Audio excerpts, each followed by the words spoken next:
Chapter 169. The economy of the Tang dynasty was basically in the hands of the government, which caused many people to have no land to farm, thus creating such a vicious cycle. Li Shimin also wanted to change, but such a reform was easier said than done. The Tang dynasty was poor. What reward could he give to the meritorious officials? Other than land, what else could he give? Nothing. He suddenly realized that he, Li Shimin, was a pauper, penniless. Last time, when Zhang Feng mentioned the cooperative, Li Shimin could not help but see a glimmer of hope. However, he considered many factors including the Tubo Tuyuhun incident and the Jinla incident, so he had to suppress it. But now it had reached the point where he had no choice but to reveal it. He had no money. Li Shimin was poor. Now, after paying the money to Jinla, he had no money at all. How terrible was this for an empire? Sigh. Lao Li, don't be so pessimistic. I know what you're thinking, but if the emperor doesn't say anything, no matter how good you and I are, we can't shake this dragon. Cooperative? Now you know why I asked you to cooperate with Lord Zhangsun, right? Without the support of the government, do you think a businessman like you dares to do such a thing? Your head will be chopped off in minutes. Li Shimin was silent. The status of a businessman was very low. When they met the government, they had to greet them or they would be beaten. Not to mention such a big move. If it were a normal businessman who would dare to do such a thing, they would have been king in prison to enjoy their lives. This was the status of a businessman. At this time he also understood why Zhang Feng kept urging him to cooperate with the government. He would rather ask for less money and profits. Even if he withdrew his investment at the right time, he would still contact the government. If you don't have any connections with the government, what do you want to do? You're just daydreaming. Thinking of this, Li Shimin asked, "Brother Zhang Feng, what do you think the emperor will do?" "What will he do?" Zhang Feng stroked his chin. "Originally, we didn't dare to talk about this matter. This is something that could cost us our lives. You'd better tell your men to keep their mouths shut. I don't want to lose my head." Li Shimin raised his eyebrows. He nodded. He knew that Zhang Feng was talking about Wei Shuyu. "This brat, I'll transfer him away from my side some other day, this troublemaker. Don't worry. Those who can come out with me are all my children and nephews. You can rest assured." Hearing this, Zhang Feng lowered his voice and said to Li Shimin, "Actually, this is nothing. I believe that if King Jinla is not a fool, he will definitely make the Tang dynasty suffer this time." "What?" "I heard that the emperor has already resolved this matter. It doesn't seem to be as difficult as you said, right?" "Not that difficult." Zhang Feng smiled. "Let me tell you. I reckon that the emperor's treasury has long run out of money. Think about it. How many years has it been since the Tang dynasty was founded? How can there be any money left after years of war? This time, I reckon that the current emperor is also holding on, right? After today, I believe that King Jinla will make a big move, and Tubo will also make a big move." Li Shimin was shocked. "How can Tubo make trouble? Did you see something?" Zhang Feng smiled and did not answer him. Instead he continued, "Tiske. Jinla is such a fat piece of meat. Who wouldn't covet it? Besides, Jinla and Tubo are only separated by a wall. How can he not know about Jinla's big move? And Jinla might also know, so this time he directly emptied the Tang dynasty to raise some funds for Jinla. Moreover, Jinla has another plan." As Zhang Feng spoke, his eyes could not help but narrow. Li Shimin was really anxious. If he had known, he would have met Tubo's envoy early this morning. But it was too late now. "Brother Zhang, you are Lao Li's brother. Just tell me, how should we deal with this matter? Why are you so anxious?" Zhang Feng looked at Li Shimin doubtfully and said, "The emperor is not in a hurry. You're just a commoner. Why are you in a hurry?" How could he not be anxious? How could Li Shimin not be anxious? He was standing next to Zhang Feng. Now he wished he could pull this bastard's ear and tell him that he was Li Shimin. "Just tell me. If something goes wrong, I'll use all my belongings on Jinla. If something goes wrong, I'll die. Okay? Since you're in such a hurry, I'll tell you about it. But you have to promise me that you won't tell anyone about this. This is really a state secret. For this matter, we have to start from the drought in Tubo. The drought in Tubo is far more serious than you think. In addition to the incident with the water wheel, I believe that Tubo is in chaos now. The only reason it hasn't exploded yet is because he's deliberately suppressing it. Are you saying that Tubo and Tuyuhun are biding their time to see what the Tang dynasty will do next?" Li Shimin narrowed his eyes slightly and suppressed the wisdom in his eyes. "Yes. Tubo came to the Tang dynasty this time because he really wanted to ask for help from the Tang dynasty. Think about it, what do you think a hungry dog will do when it sees its owner throwing a fat piece of meat to another dog? He will rob Jinla? Chapter 170. At this moment, Li Shimin was a little scared. It was not because of other reasons. It was because the surrounding countries were too quiet. Even the Tujue, who had always been the most active, were observing during this period. They could see a little bit of something from the urgent documents. However, in this regard, the imperial court could only station at the border. There was no other way. This kind of strange atmosphere made Li Shimin feel a trace of uneasiness. He even felt that something big would happen at the retired emperor's birthday this time. However, he did not know what it was for the time being. He just faintly felt that it might have something to do with Tubo. After Tubo got the blueprint, as Zhang Feng expected, Tubo did a lot of publicity and then nothing happened. Even the secret agents of the Tang Dynasty did not know what happened in the end. This strange situation had not been solved until now. This was what Li Shimin was worried about. Today, if Zhang Feng did not mention it, he would have been kept in the dark. Li Shimin could not help but ask hurriedly, "Do you think Tubo will rob Jinla's goods, or will he? Do you think Tubo is stupid?" Yesterday, I heard the group of children at the door say that they overheard the conversation of the palace maids in Hejian of the Pure Fragrance Workshop. They said that the envoys of Tubo and Tuyuhun went to the emperor yesterday.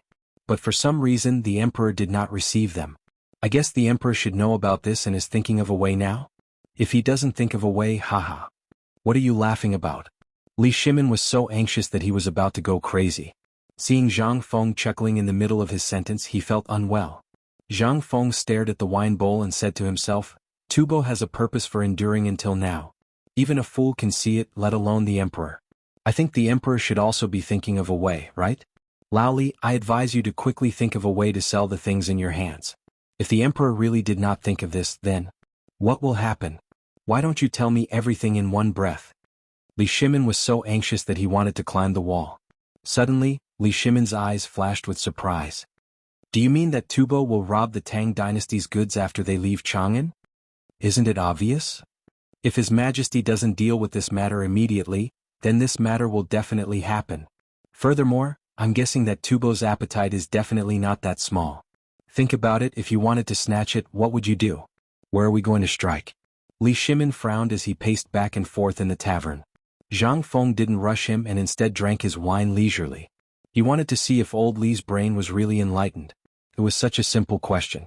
As a businessman, if he couldn't think of it, then he really had a problem. Such a big business would be finished sooner or later. After an unknown amount of time, Li Shimin racked his brains for a long time. Suddenly he thought of a place. Lingnan. You're talking about Lingnan, right? Smart. You finally learned something from me. Not bad, not bad. You have 10% of my ability. However, their appetite isn't that small. Think again. Li Shimin narrowed his eyes and stared into the distance. He murmured, "Could it be that you mean they want to connect with Lingnan and rob the goods that Jinla is transporting to Chang'an and the goods that Jinla is transporting to Chang'an? You're finally enlightened." Zhang Feng got up and walked unsteadily to Li Shimin's side and patted him on the shoulder. "This is a plan to kill 3 birds with 1 stone. If His Majesty can't think of this, I think it's best for you to immediately throw out the goods in your hands.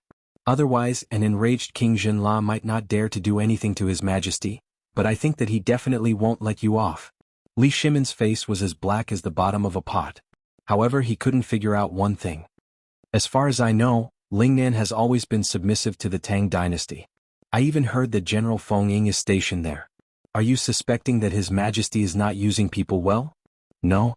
On the contrary, it's precisely because His Majesty has controlled Lingnan so well that there are no loopholes.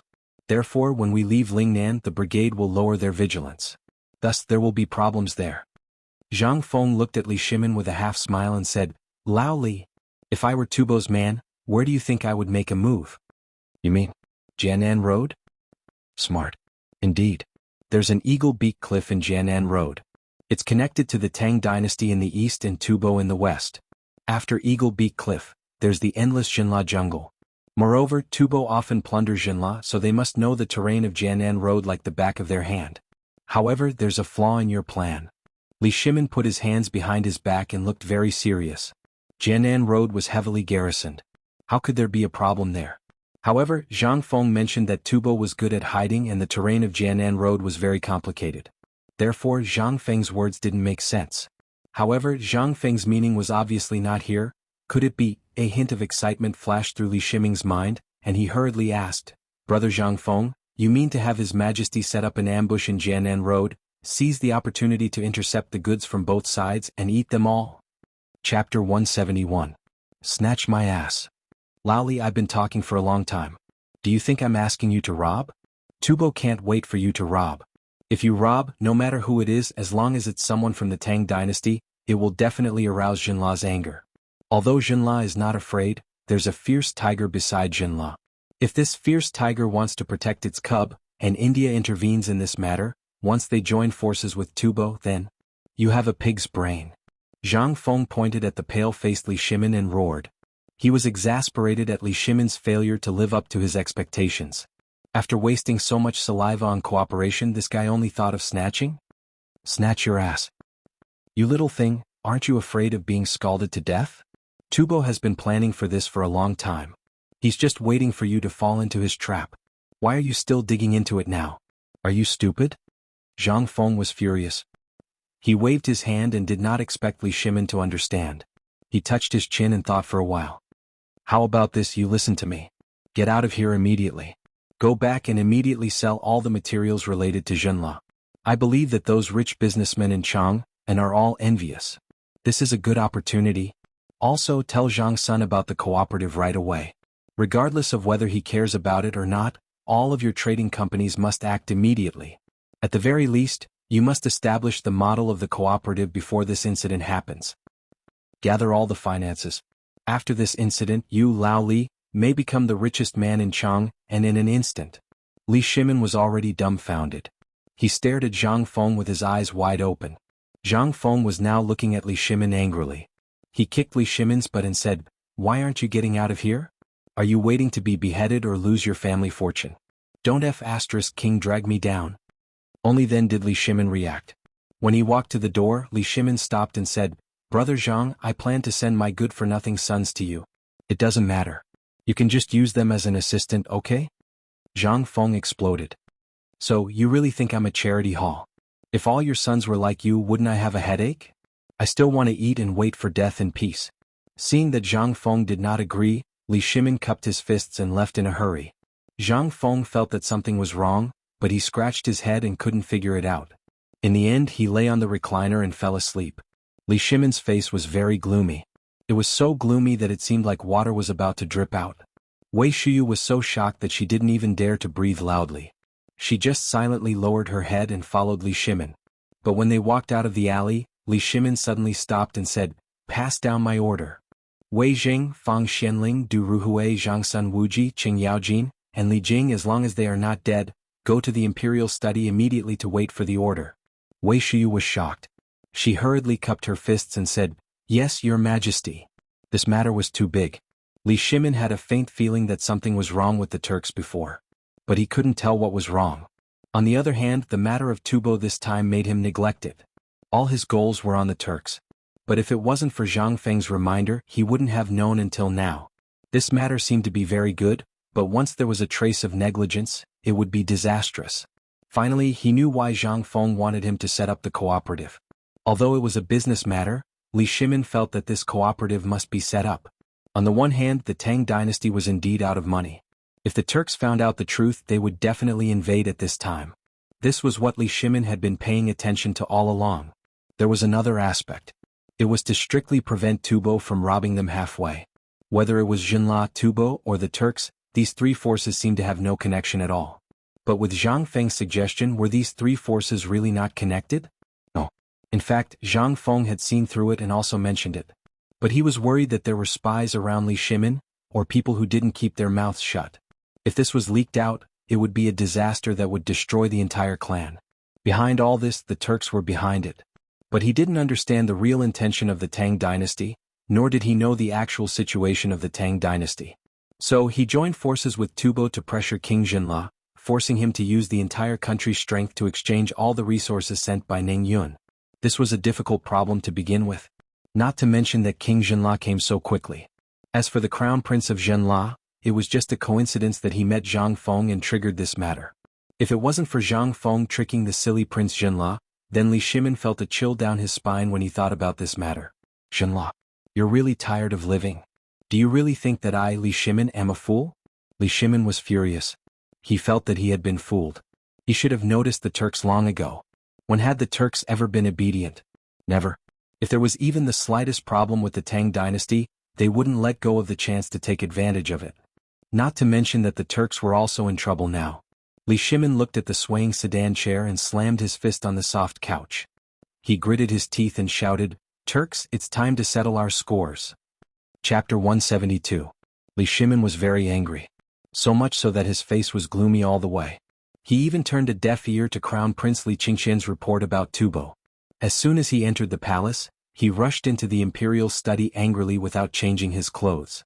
However, the moment he entered the imperial study, the coldness on his face suddenly disappeared. He became calm like an ancient well. This caused the eyes of the 6 people waiting here to flicker with a trace of hesitation. Then they hurriedly bowed and said, "We welcome your majesty." Li Shimin waved his big sleeve and said, "Li Jing, Qing Yaojin, have you received any information about the Turks recently?" Li Jing and Qing Yaojin hurriedly stepped forward. "Your Majesty, for the time being, the Turks have not detected any abnormalities in Yuzhou. Even the secret agents and our spies disguised as merchants have not detected any abnormalities. On the contrary, I heard that a large number of cattle and sheep have died innocently. Tuli has sent the tribes to drive the cattle and sheep to other places. Your Majesty, the garrison in Longyu Road has reported that Sheli has not done anything recently.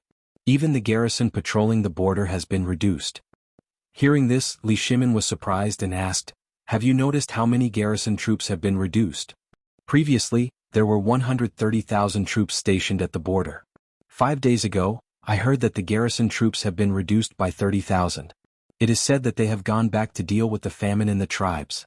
Sheli, famine. Withdraw 30,000 troops? Tuli's military is abnormal?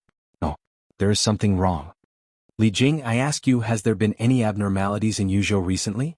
Recently, everything in Yuzhou has been normal. However, General Cheng just said that the garrison in Longyu Road has been reduced. I just noticed that there seems to be some Turk garrison troops in Yuzhou. Your Majesty, did something happen? Could it be that Tuli and Sheli want to go south? Everyone also heard that something was wrong. In addition to the warning from Wei Shuyu who had just informed them, the emperor was unusually furious after coming out of the small tavern. Could it be? Li Shimin ignored them. He stood on the map on the side of the study and carefully observed. Something was wrong. Could it be that little brother Zhang Feng was thinking too much? There was nothing unusual about the Turks. Could it be Tubo? Thinking of this, Li Shimin asked again, Zhang Sun Wuji. Present. Did any of Tubo's spies find anything? Is there any unusual activity in their army? Zhang Sun Wuji thought for a while but didn't say anything. Wei Jing hurriedly replied, replying to your Majesty, this subject received a report from Jianan Circuit 2 hours ago. Jianan Dao? Li Shimin's expression suddenly changed. He hurriedly asked, say what? 4 days ago, there were signs that the Tubo army was secretly gathering. A farmer who was walking around said that a small group of Tubo people had entered Jinla and then disappeared. Tubo? What a Tubo? Li Shimin's fist slammed hard on the map. His fist even broke through the surface. Everyone hurriedly knelt down. Your Majesty, what happened? Li Shimin paused for half a day before he came back to his senses. He said, today I went to the small tavern. Brother Zhang Feng, with just a few street children, in a few days' time, he was able to gather some gossip from the eunuchs and palace maids of the pure fragrance square and summarize a major event. I really don't know. Are my court raising pigs? Seeing that Li Shimin was angry, everyone hurriedly prostrated themselves on the ground. This subject is terrified. The temperature in the imperial study suddenly dropped. It was supposed to be summer, but everyone felt that it was as cold as winter. Li Shimin threw a tantrum and then said, the Turks have secretly joined forces with Tubo to launch an attack on the Tang Dynasty. Coincidentally, the Prince of Jinla met little brother Zhang Feng. Little brother Zhang Feng took the opportunity of the meeting of the 100 tribes to dig up this matter. What? Everyone was shocked. Thus, everyone thought of what the emperor had just asked in the border issue. At this moment, everyone suddenly felt a chill all over their bodies. Your Majesty, I'm willing to lead 100,000 troops to destroy the bastards of Tubo. While we're at it, we'll make a trip to Old Man Shelley's territory and take his head. Qing Yaojin was furious. Li Jing was so angry that his whole body was trembling. He knelt down and asked for orders. This was a slap in the face. They didn't even notice it under their noses. What was this? This was mocking them. However, Li Shimin waved his hand and said, "This matter doesn't need to be so troublesome for the time being. There's still room for negotiation. Is your Majesty talking about King Jinla? Does little brother Zhang Feng have a backup plan?" Fang Xianling asked in a trembling voice. "But if we don't send troops to deter them, won't it help the Turks to become arrogant? If that's the case, won't my negotiations with Tubo be even more disadvantageous? Your Majesty, please understand." "Your Majesty." Wei Jing bowed and interrupted Du Ruhui. "Your Majesty, could it be that King Jinla mobilized the entire country to send the first batch of goods of the Tang dynasty to test us? Doesn't that mean that this matter has been a trap from the beginning? I think that if that's the case, Your Majesty, please take back the order and cut off the trade with Jinla. Jinla's ambition is not to be pitted." Hearing this, everyone hurriedly asked for orders. "Your Majesty, please take back the order and expel Jinla." Chapter 173. In fact, Li Shimin had also thought about this. However, after thinking about it, he finally rejected this idea. This way the effect would be the same. Moreover, if this trade was really cut off, wouldn't King Jinla's 300,000 troops instantly invade the Tang dynasty? This was an army of 300,000. I was too careless. Li Shimin felt waves of dizziness. "Brother Zhang Feng, you've really given us a difficult problem. Once it's dealt with, the Tang dynasty will really be able to suppress the surrounding areas. However, if it's not controlled well, it'll be like shooting yourself in the foot." Li Shimin knew Zhang Feng's intention. If it was a small business transaction or if Li Shimin was really a businessman, then the threat caused by the whole thing to Li Shimin was next to nothing. At most he would go to jail, at most he would lose his head. However, he was different. He was Li Shimin, the emperor of the Tang dynasty. Although Zhang Feng had inadvertently found out about this matter and wanted to find the problem from this clue, once this problem was revealed, Li Shimin really couldn't bear it. Li Shimin couldn't help but rub his aching head. "When I first learned about this matter, I indeed had the same thought as you. However, have you ever thought that this is a series of traps? Even without King Jinla's interference, think about it, how will this birthday celebration be? Why has Tubo been suppressing this matter? Why has the Turks been deliberately hiding the snow disaster? Until now, apart from the snow disaster, why has brother Zhang Feng guessed that there will be a famine in the grassland after the snow disaster? Have you ever thought about these questions? I also just remembered that the Turks are planning a huge conspiracy. And Zhang Feng just happened to inadvertently tear open a hole in their plan, causing a trace of a flaw to appear in their originally perfect and impeccable plan." Li Shimin couldn't help but close his eyes. He didn't dare to think about this conspiracy. Once Tuli and Shili joined forces with Tubo and Tuyuhun to launch an attack at the same time, could the Tang dynasty really stop them? Obviously they couldn't stop them. The Turks were good at deceit and now they were connected to India. In this case, the situation of Tubo's drought was worth thinking about. At this time, everyone's expression was extremely solemn. Zhang Sun Wuji stood up and asked, "Your Majesty, since brother Zhang Feng saw the clue, does he have a plan to deal with this matter?" Everyone slapped their heads, only then they thought of Zhang Feng. That's right. Damn it. Since brother Zhang Feng could see this, it meant that he already had a plan to deal with it. Otherwise he wouldn't be called Zhang Feng. This guy couldn't be judged by common sense. Since he was able to say such words, and the emperor was angry but not anxious, it seemed that there was still room to turn this matter around. "Your Majesty, does brother Zhang Feng mean that he has a way to deal with this before the birthday?" The birthday is a key point in this matter. Zhang Feng didn't say much because of his concerns, but how can I not know what he means? His meaning is very clear. This birthday is the turning point of the whole thing. Either we live or we die. There is no other way. Live or we die. So serious? The few old foxes were now a little confused. Zhang Sun Wuji, start the cooperative immediately. Carry out secret experiments in several states near Chang'an. This must be done in the shortest time possible. Cooperative. This? Zhang Sun Wuji was dumbfounded. "Your Majesty, isn't it a little?" Li Shimin shook his head. "No. This is the right time. That King Jinla made a second batch of goods before the first batch was delivered. All of you know of this and you also know of the Great Tang's current situation. Once the second batch of goods arrives, how will we have any money left? This is a test by Tubo and India against the Tang dynasty. Because of the blueprint and the rapid relief of the drought in Longyu, they can't see the situation clearly. Originally, brother Zhang Feng and I thought that this natural disaster seemed to be an advantageous condition to clamp down on the situation in the surrounding areas. But I was still a little afraid. If I didn't doubt Brother Zhang Feng's words and spread the chicken and duck in all aspects in Longyu, perhaps the wealth we have now would be enough to deal with this crisis. But we've all underestimated them. Longyu Dao's confusing barrier made it impossible for them to see through it. Moreover, the Tufan Empire's action was to collaborate with the Turkic Khaganate and India. This is rather unexpected. Thus, this is actually a test of our great Tang's wealth. Li Shimin's eyes were full of killing intent. The first time King La sent out all his troops, it was the first test of the Tang dynasty. In this, I finally understood from Zhang Feng why they sent out 300,000 troops. This is an opportunity for them. But I think that since they dared to come, this is also an opportunity for the Tang dynasty to fully carry out the plan. Li Shimin clenched his fist and slammed it on the map. This time I will not let them return. Chapter 174. Was the emperor finally going to make his move? At this moment, no one was more excited than Qing Yaojin. The absence of war for the past 2 years had tortured his bones to the point of rusting. Your Majesty, this old general is willing to lead my men. Forget it. Li Shimin waved his hand. This time it's not about who has the bigger fist that will win this war. This is a war without gunpowder. Li Shimin thought for a moment and said, since you want to fight, then I order you to immediately arrange for your subordinates to secretly mobilize 50,000 elite troops, and you province to mobilize 50,000 as well. Both sides will attack the south. At the same time, join forces with the other prefectures to transfer their elite troops, and immediately hide in Jianan Road. What? Qing Yaojin scratched his head, a little confused. On the other hand, Wei Zheng and the others were deep in thought. Li Shimin was not angry. If Qing Yaojin could understand these things from these words, he would not be Qing Yaojin.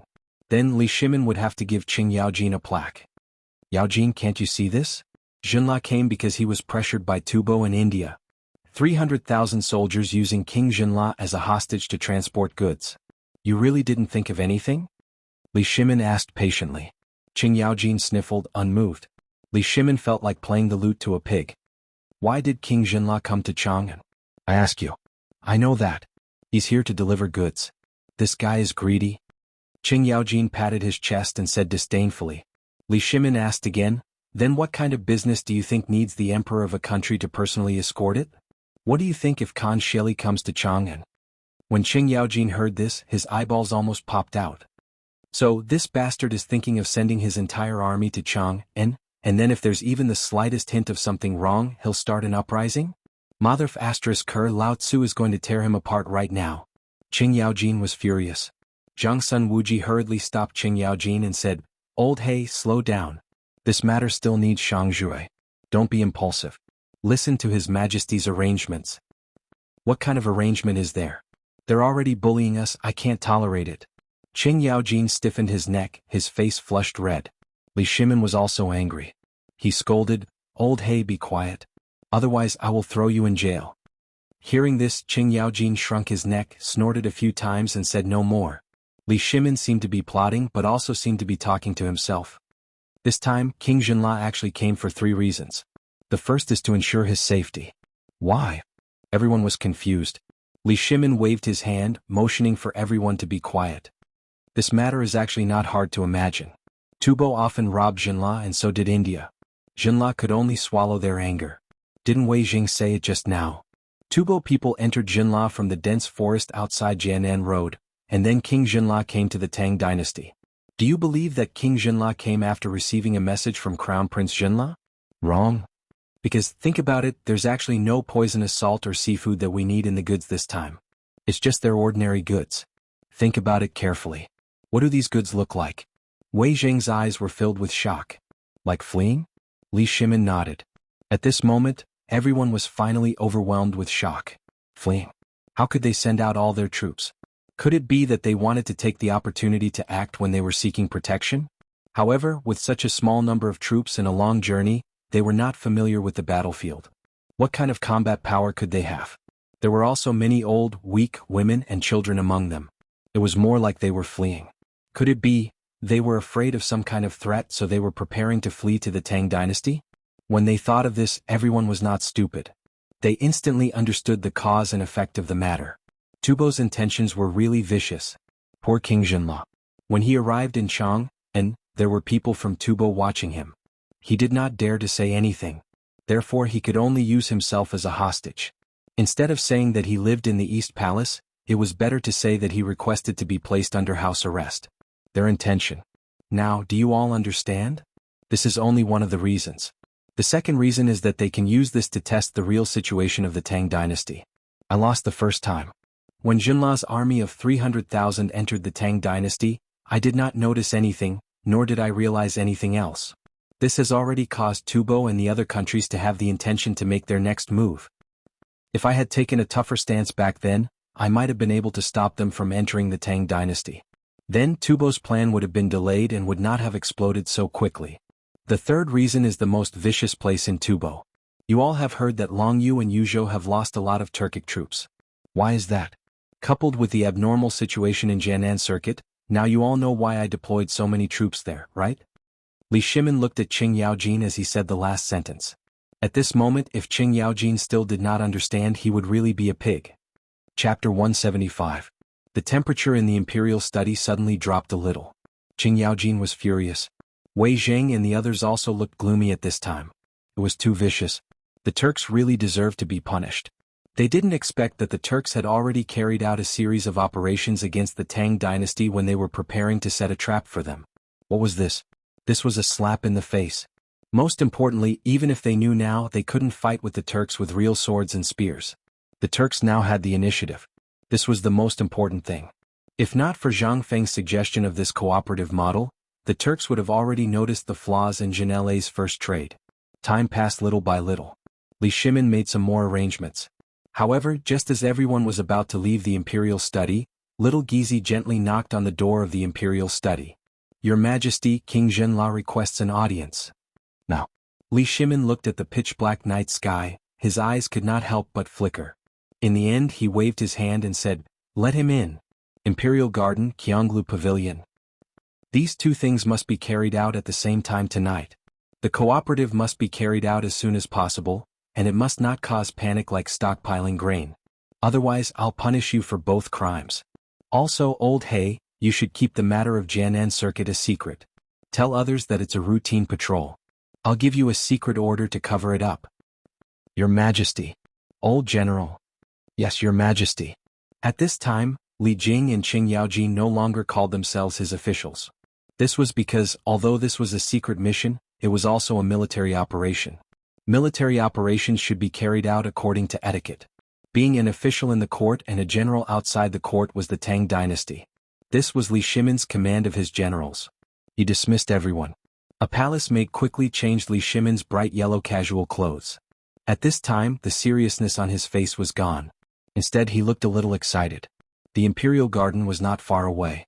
After exiting the back door of the imperial study and walking along a winding corridor for about 300 feet, they arrived.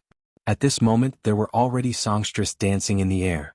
On the second floor of the Cheong Pavilion, they were like butterflies fluttering in the light. Below the attic, rows of golden guards looked solemnly at a short and fat man with a dark complexion who was waiting at the foot of the Jade Tower. The man wasn't fat. Instead he looked rather sturdy. However, she was not as tall as the palace maids, not to mention the Jinwu guards. She was only as tall as Wei Shuyu's chest. This person's expression was calm, and he didn't show any dissatisfaction because of his height. Just like that, he quietly stood below the Jade Tower with a guard looking straight ahead.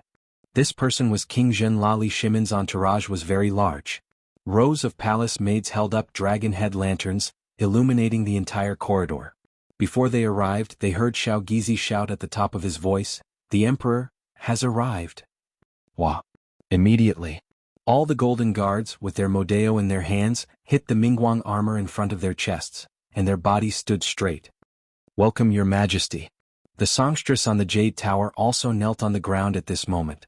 King Zhenla Lama Zoya smiled heartily, bowed slightly and said, "Your Majesty King Tang." Li Shimin smiled casually. "Aha, King Zhenla, quickly rise. Have you been living comfortably in the palace recently?" "Good. Very good. This is the best place I've ever lived in. Compared to Your Majesty King Tang's palace, my house is similar to that cow shed." "Ah, King Zhenla must be joking. Please. It's rare for the weather to be good tonight. Man, bring my imperial wine. I want to accompany King Lama Zoya and not return until I'm drunk." "The weather was good?" Wei Shuyu glanced suspiciously at the dark sky. Now it was just short of thunder and rain, right? The sky was dark like an ugly linen cloth. Where did the weather come from? However, even though Wei Shuyu was complaining, he also knew where his duty lay. Last time he told his father about what happened in the tavern without permission. Although the emperor didn't say anything, Wei Shuyu, who was guarding outside the door, was really scared and broke out in a cold sweat. Since then the emperor didn't seem to like him very much. Hearing that bastard Li Qingqian say that the emperor seemed to be dissatisfied with him, but for the sake of his father, he escaped a disaster. Wei Shuyu couldn't help but be frightened. At this time, seeing Li Shimin, he was like a mouse seeing a cat. He was trembling with fear, for fear that he would be beaten if he didn't do a good job. Under Wei Shuyu's evasive eyes, Li Shimin glanced at him and walked up the Jade Tower with King Zhenle's arm around his shoulder as if they had not seen each other for many years. However, looking from behind, it was as if the emperor was holding King Zhenle with his armpit. It was awkward. In the Jade Tower the music sounded again. After the guests sat down, Li Shimin picked up the glass cup and said, "Brother Zhuoya, come on, let's toast to the friendship between the Tang Dynasty and Zhenle." Hearing this, King Zhenle's eyes flashed and he laughed and said, "Come on, it should be me, King Jing Tang." The two of them pushed each other for a long time. In the end they drank the wine. But they just drank it. However, because of this, the topic began to unfold. King Zhenle surveyed his surroundings, his gaze drifting about unsteadily. "King Tang, I have a presumptuous request for you this time." Li Shimin's eyes flashed. He waved his hand lightly. In an instant, a group of men in black hiding in the dark quickly lurked out. Chapter 176. The singer's voice became louder. Li Shimin smiled and said, "King Zhuoya, you can speak freely. This is my harem. Even a fly can't enter without my permission." Hearing that, King Zhenle finally relaxed. At this moment his back, which had been stiff from the collapse, was completely relaxed. This prince knows that the goods this time have somewhat embarrassed King Tang, as well as the 300,000 people. Although this prince does not know, this prince also knows that there will be a lot of criticism in the imperial court. However, this was not the intention of this prince. Li Shimin waved his hand lightly. "I know all these." "What? You know?" "Oh. This." King Zhenle's tanned face could not help but flash with shock, but it disappeared in a flash. King Tang could even kill his white horse in the Wei River Alliance. How could he not know these things? King Zhenle could not help but feel a little lucky. Fortunately he came to see Li Shimin tonight. Otherwise he would definitely be destroyed in King Tang's anger this time. Before the crown prince came to Chang, and I saw a letter sent by Songtsen Gampo's men. Li Shimin's eyes flashed. He did not say anything. But he was already extremely shocked in his heart. "Songtsen Gampo. I have his handwritten letter here. Your Highness, please have a look." King Zhenle was also a tactful person. Seeing that Li Shimin did not speak, he simply took out the letter from his arms. But Li Shimin shook his head slightly. "I trust you." King Zhenle did not say anything.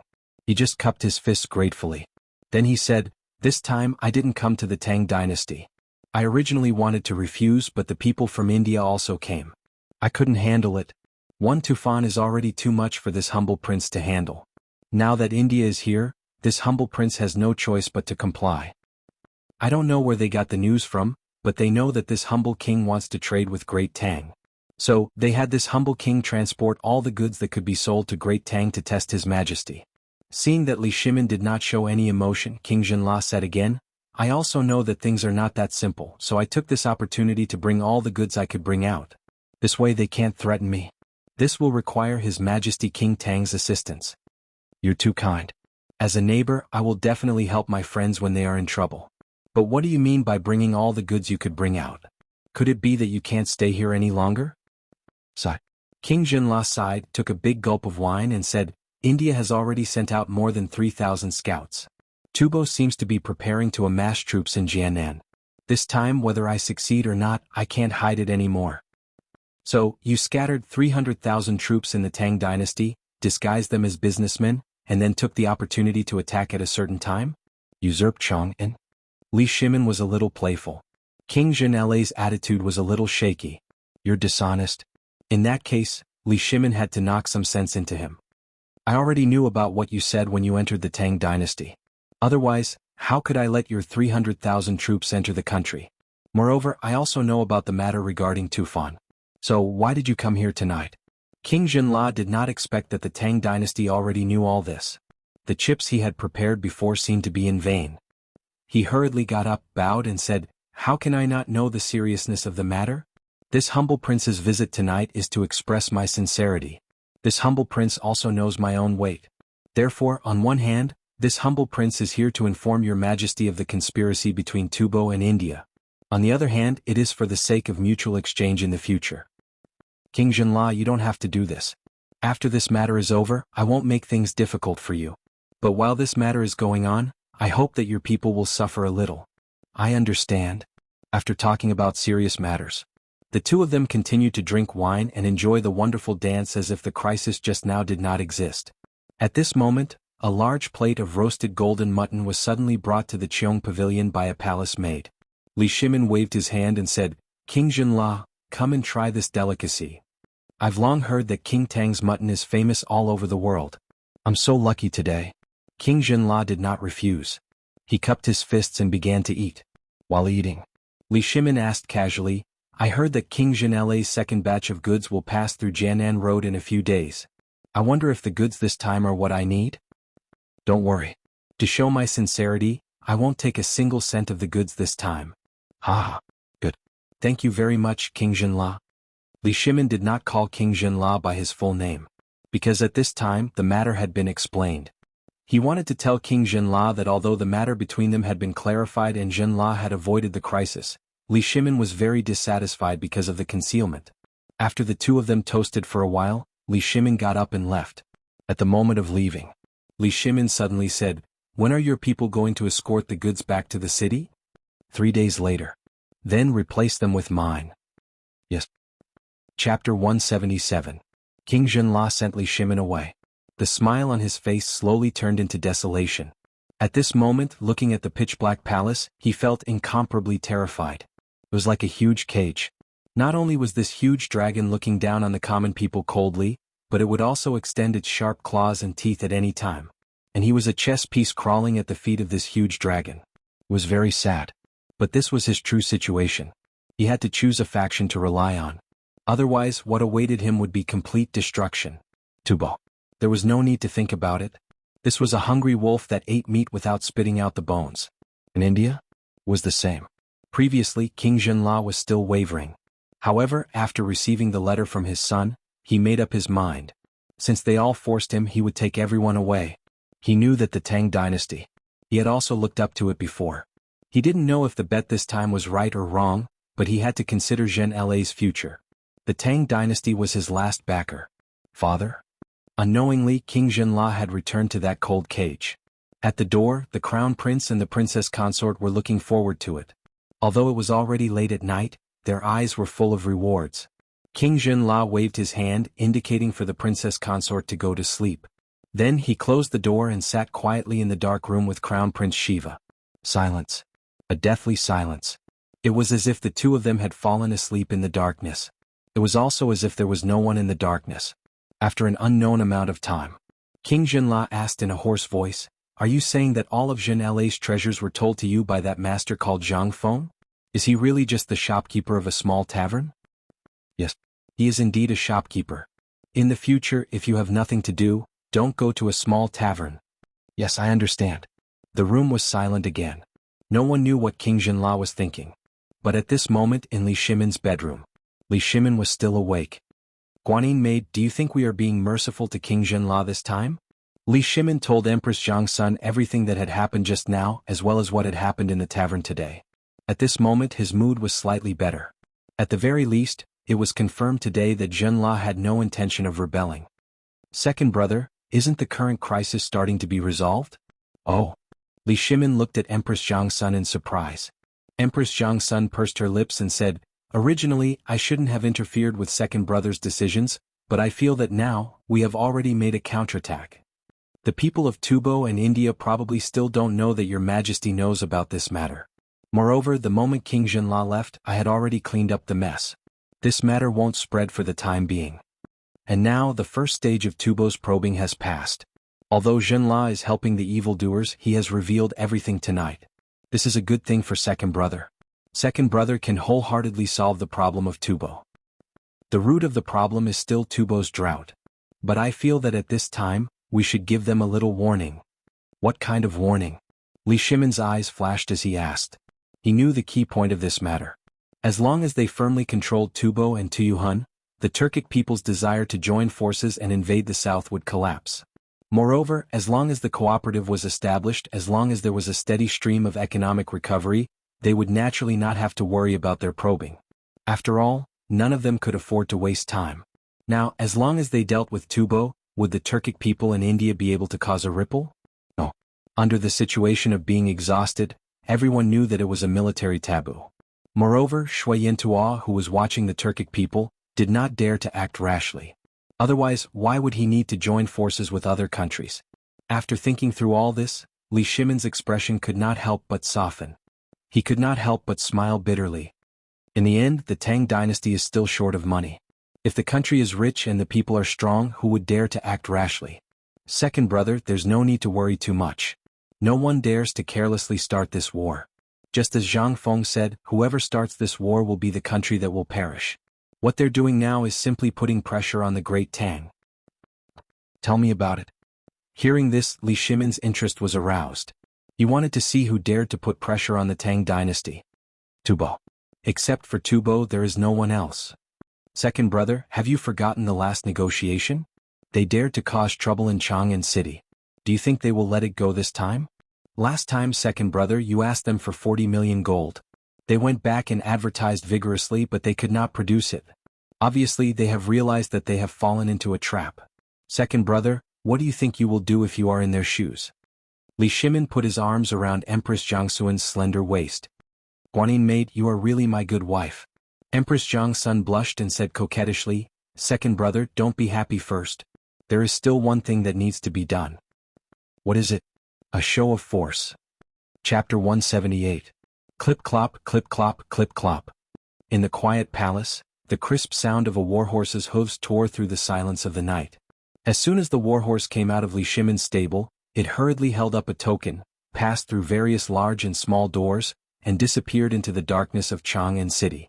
On the outer wall of Honglu Temple, 3 men in sheepskin shirts narrowed their eyes and stared at the galloping horse thoughtfully. Brother Sok, why did this horse go out at this time? Did something go wrong with our plan? In the darkness, a burly man looked at Chang'an City in the distance and asked a thin man beside him. The man was very thin, but his arms were unusually long. His palms were also unusual. They were twice the size of an adult's, like a palm leaf fan. The man narrowed his triangular eyes and glanced at Chang'an City. Then, like an ape, he climbed between the houses of Honglu Temple. After a while, he appeared in a room with an oil lamp still on. After a while, the other 2 men returned to the room. One of them was a burly man with a sallow face. He had a horn dagger at his waist and a large wine sack hanging from his neck. He was a Turkic. The other man was a Tubo man named Sok. He wore similar clothes, but his headdress was different from Sok's. He was a Tuyuhun expert named Gokopi. At this time, Sok was playing with a dagger in his hand. This matter may have nothing to do with our plan. If there's nothing else back it, I hope you can keep your mouth shut. You should know how serious this matter is. Although we're not sure if the people of the Tang dynasty can start a war, if we push them too far, we'll be in trouble. You worry too much. Didn't Jinla, that dog fart King Jinla, flee to the great Tang in fear? I think if King Jinla is not a fool, his army of 300,000 must be here to take a share of the Tang dynasty. 300,000? Gecko Pai laughed disdainfully. He's such a coward. I think if the emperor of the Tang dynasty knew about this, the first person he would kill would be his father. Otherwise, why would he be grounded by Li Shimon? Don't ever mention this again. Sok glanced at the 2 of them with a cold expression. If anything goes wrong, I believe that your Khan and the Mun King will tear your tendons and skin you alive. When the 2 of them heard this, they awkwardly stopped mentioning this matter. I don't know what the higher-ups have arranged. Why are they so cautious about the Tang dynasty? Wouldn't it be easy for the 4 of us to conquer the Tang dynasty? At this moment, a young man in a purple robe silently appeared in the room through the window. When the people saw this person, they hurriedly bowed. Little prince. The young man lay on the chair with his legs on the table and asked, "What's the horse that just went out for? Did you find out?" I haven't found out yet. The 3 of them lowered their heads and didn't dare to speak. Even their bodies couldn't help shaking. The young man in the purple robe looked at them playfully. Forget it. It's not important. I've already dealt with the person. He's a messenger who went to Longyu Road to deliver a letter. The dog emperor wants to eat locust eggs in the middle of the night. He's really stupid. Okay, you can leave now. Continue to monitor every movement in the imperial city. Don't touch King Zhenla for the time being. Now the security there is tight. Even I can't get in. Yes. What could they say? What else could they say? At this time they had no choice but to agree. This person was Sheli's eldest son, the future Khan of the Turks. How could they dare to offend him? They left embarrassedly. However, they didn't know that they were in the Tang Dynasty. And they were in the deepest part of the Tang Dynasty, the Honglu Temple, which was specially used to receive foreign guests. Their every move and everything that happened just now had been secretly recorded in a small notebook by the palace experts hiding in the dark. As for the person who just went out, he was a prisoner on death row. He was just a puzzle sent to them. If Li Shimin couldn't even think of this, he wouldn't be Li Shimin. After a while, in Li Shimin's bedroom, Wei Shiyu knocked on the door of Li Shimin's room. Your Majesty, it's done. It's just as your Majesty expected. Li Shimin didn't even open the door. He looked at Zhang Feng's calligraphy and wrote something on a piece of rice paper. Hearing this, Li Shimin's expression didn't change. He said lightly, send an order. Keep a close watch on the Honglu Temple. Their every move must be reported at any time. Even if their servants go out, where they go and who they come into contact with, they must be reported to me as soon as possible. Wei Shiyu was silent for a moment. She asked, Your Majesty, what if they go out in the middle of the night? Li Shimin said lightly, kill them. Yes, Your Majesty. Also, the people who go to Longyu can set off now. Let the people in Longyu chop the water wheel. There's no need to hide this matter. It's best to let the whole world know. Wei Shiyu trembled all over. She hurriedly accepted the order. Yes, Your Majesty. Chapter 179. Tonight was destined to be a restless night in Chang'an City. The night watchman had just struck the gong. Groups of men in black rushed out from the depths of the palace. They were densely packed. The gambling house was still shrouded in smoke. There were oil lamps, the stench of sweat, the stench of feet, the sourness of wine and piles of vomit. One could even find a few fresh or rotten broken fingers in the corner. This was the gambling house. The gambling house of the Tang Dynasty. It was a cancer of society. But even the government could not eradicate it completely. There were always people licking the blood on the tip of the knife. This included a gambling house set up by the Turks in the corner of the East Market of Chang'an City. Even the patrolling soldiers could not touch the darkness here. In the darkness, a group of strong men in night-walking clothes flashed into the gambling house through the secret door. In the hustle and bustle, the man held a straw in his mouth as soon as he entered. When the steward saw the straw, he hurriedly stepped aside and opened the curtain behind him to let the man in. In this room, a dim oil lamp was burning. The room was extremely simple. There were no unnecessary decorations. There was a table, a chair, and a bed. That was all. But when the man entered the room, he lifted the bed board skillfully. There was a dim light and a faint smoke curling in the air. The man listened quietly for 10 breaths. When he found that no one had entered, he jumped into the cave. Along the stairs, the man turned left and turned again. Then he entered a spacious underground room that looked like a yurt. The room was very large and cracks could be seen all over the pale yellow walls. It was obvious that this secret room had been here for many years. In the room, the sound of a woman's unrestrained laughter could be heard, as well as the sound of rough breathing. The man did not look up. As soon as he entered, he knelt on one knee and waited quietly. In front of him, there were 3 small rooms with no doors on a large red sandalwood bed. On the bed, he could vaguely see at least 10 women on the bed, and he could also vaguely see a few muscular men among them. The man's appearance did not attract the slightest bit of attention. It was as if he was air. A moment later, a bare-chested burly man with a scar on his face came out from behind the curtain. The man reported in a low voice. Reporting to Chief, the young Khan has sent a letter. The man heard this. His expression changed and he waved his hand, ordering all the women to enter a dark hut at the back of the room. At this time, the burly man asked, Little Khan, what are your orders? The little Khan asked the leader to seize the time to stock up on provisions. The little Khan predicted that there might be changes at any time, so he asked the leader to temporarily close the gambling house to avoid attracting the attention of the Tang Dynasty's government. Close the gambling house. That's easy for him to say. Then why didn't he pay for me? If I don't have money, how am I supposed to buy food? The brawny man shouted angrily. He smashed the rosewood bed railings with his palm. You tell the little Khan. Now I have prepared 500 don of food and stored it in a safe place outside the city to facilitate movement. There are also 3,000 don of food.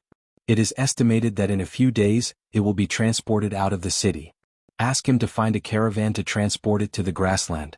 As for Lao Tzu's gambling house, he can't care about it. Get lost. Zhang Feng did not sleep well.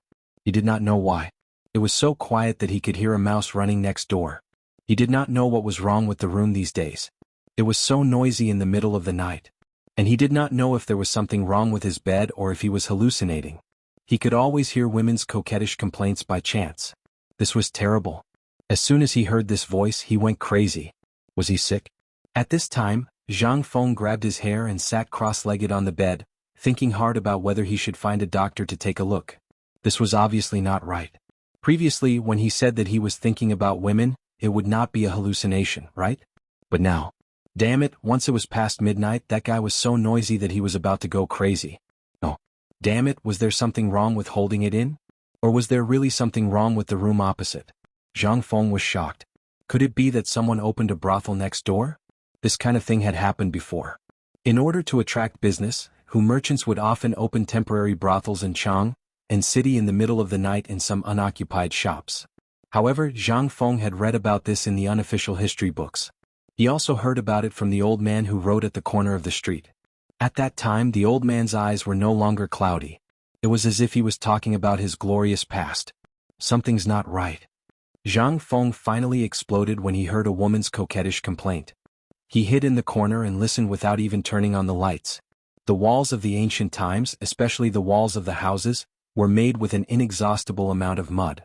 In addition, mice were diligently digging holes every day. Basically, as long as one squatted in the corner of the wall, one could hear the conversation of the neighbors through the mouse hole. However, when Zhang Feng put his ear to the mouse hole, he really heard that something was not right. It was actually a gambling den opposite. Damn it. How could this be? However, at this moment, he suddenly realized that there was someone outside the window. In the night, a figure was standing quietly outside the window. His ear was pressed against the paper window, listening to the movement. Zhang Feng was scared out of his wits. At this moment, he really hoped that the dam system would be activated at this time. However, things did not go as he wished. Zhang Feng could only pretend to be asleep. He squatted in the corner and snored softly. After hearing the snoring, the person outside the window slowly left. At this moment, he and the person outside were only separated by a thin piece of paper window. Damn it. After the person left, Zhang Feng took a deep breath. He subconsciously pressed his eyes against the window and looked outside. In the moonlit night, a person dressed in night clothes was slowly disappearing into the night. Night-walking clothes? Did he need night-walking clothes to enter a gambling den? Chapter 180. That night, Zhang Feng slept very badly. So much so that when the sun was high up in the sky, he still had panda eyes and mosquito kisses all over his face. He was snoring loudly in the shadow under the crooked tree. So much so that Guzi and the others came. Seeing that there was no business to be done, they covered Zhang Feng's face with a lotus leaf and left. Gulp. Gulp. After some time, Zhang Feng was so hot that he almost stopped breathing. Then he woke up amidst the protest of his stomach. What entered his eyes was a large patch of green, which almost made Zhang Feng think that he had transmigrated again. After pondering for a long time, he realized that this thing was just a lotus leaf. Zhang Feng was so angry that he cursed Guzi and said that he was going to murder him. It also attracted a few patrolling guards. After confirming that this was a farce, the guards left with a strange expression. There was no choice. It was useless to say anything now. The most important thing was to worship the temple of the five viscera first. He yelled. The boss of a dumpling stall across the street brought a big bowl of dumplings over. He didn't even want the money and left. How could Zhang Feng be willing? While the two of them were arguing, the man who bought the dumplings became anxious. He grabbed Zhang Feng's collar and asked, "Are you going to eat it or not?" Zhang Feng was terrified. He raised his hands in surrender. Only then did the man put him on the ground in satisfaction. The Tang people were so simple. The name of a good person was useful. Even if you went out to eat, you didn't need to bring money at all. If you dared to mention money, the boss of the stall would either hold a kitchen knife, a rolling pin, or a fist as big as a sandbag to greet you. What a cute and simple person. Zhang Feng squatted on the ground holding the big bowl and sucking the dumplings. A bowl of dumplings finally stopped his stomach from making a fuss. Zhang Feng had nothing to do again. He moved the stool to a shady place. Seeing the daughter of the boss of the dumplings staring at him, Zhang Feng waved his hand and said, "Xiaoya, come over here." The little girl responded in a crisp voice and then ran over eagerly. Usually, when Zhang Feng was bored to death, he would find some children to play with him in the shop. What kind of games? They were competing to see who could eat faster.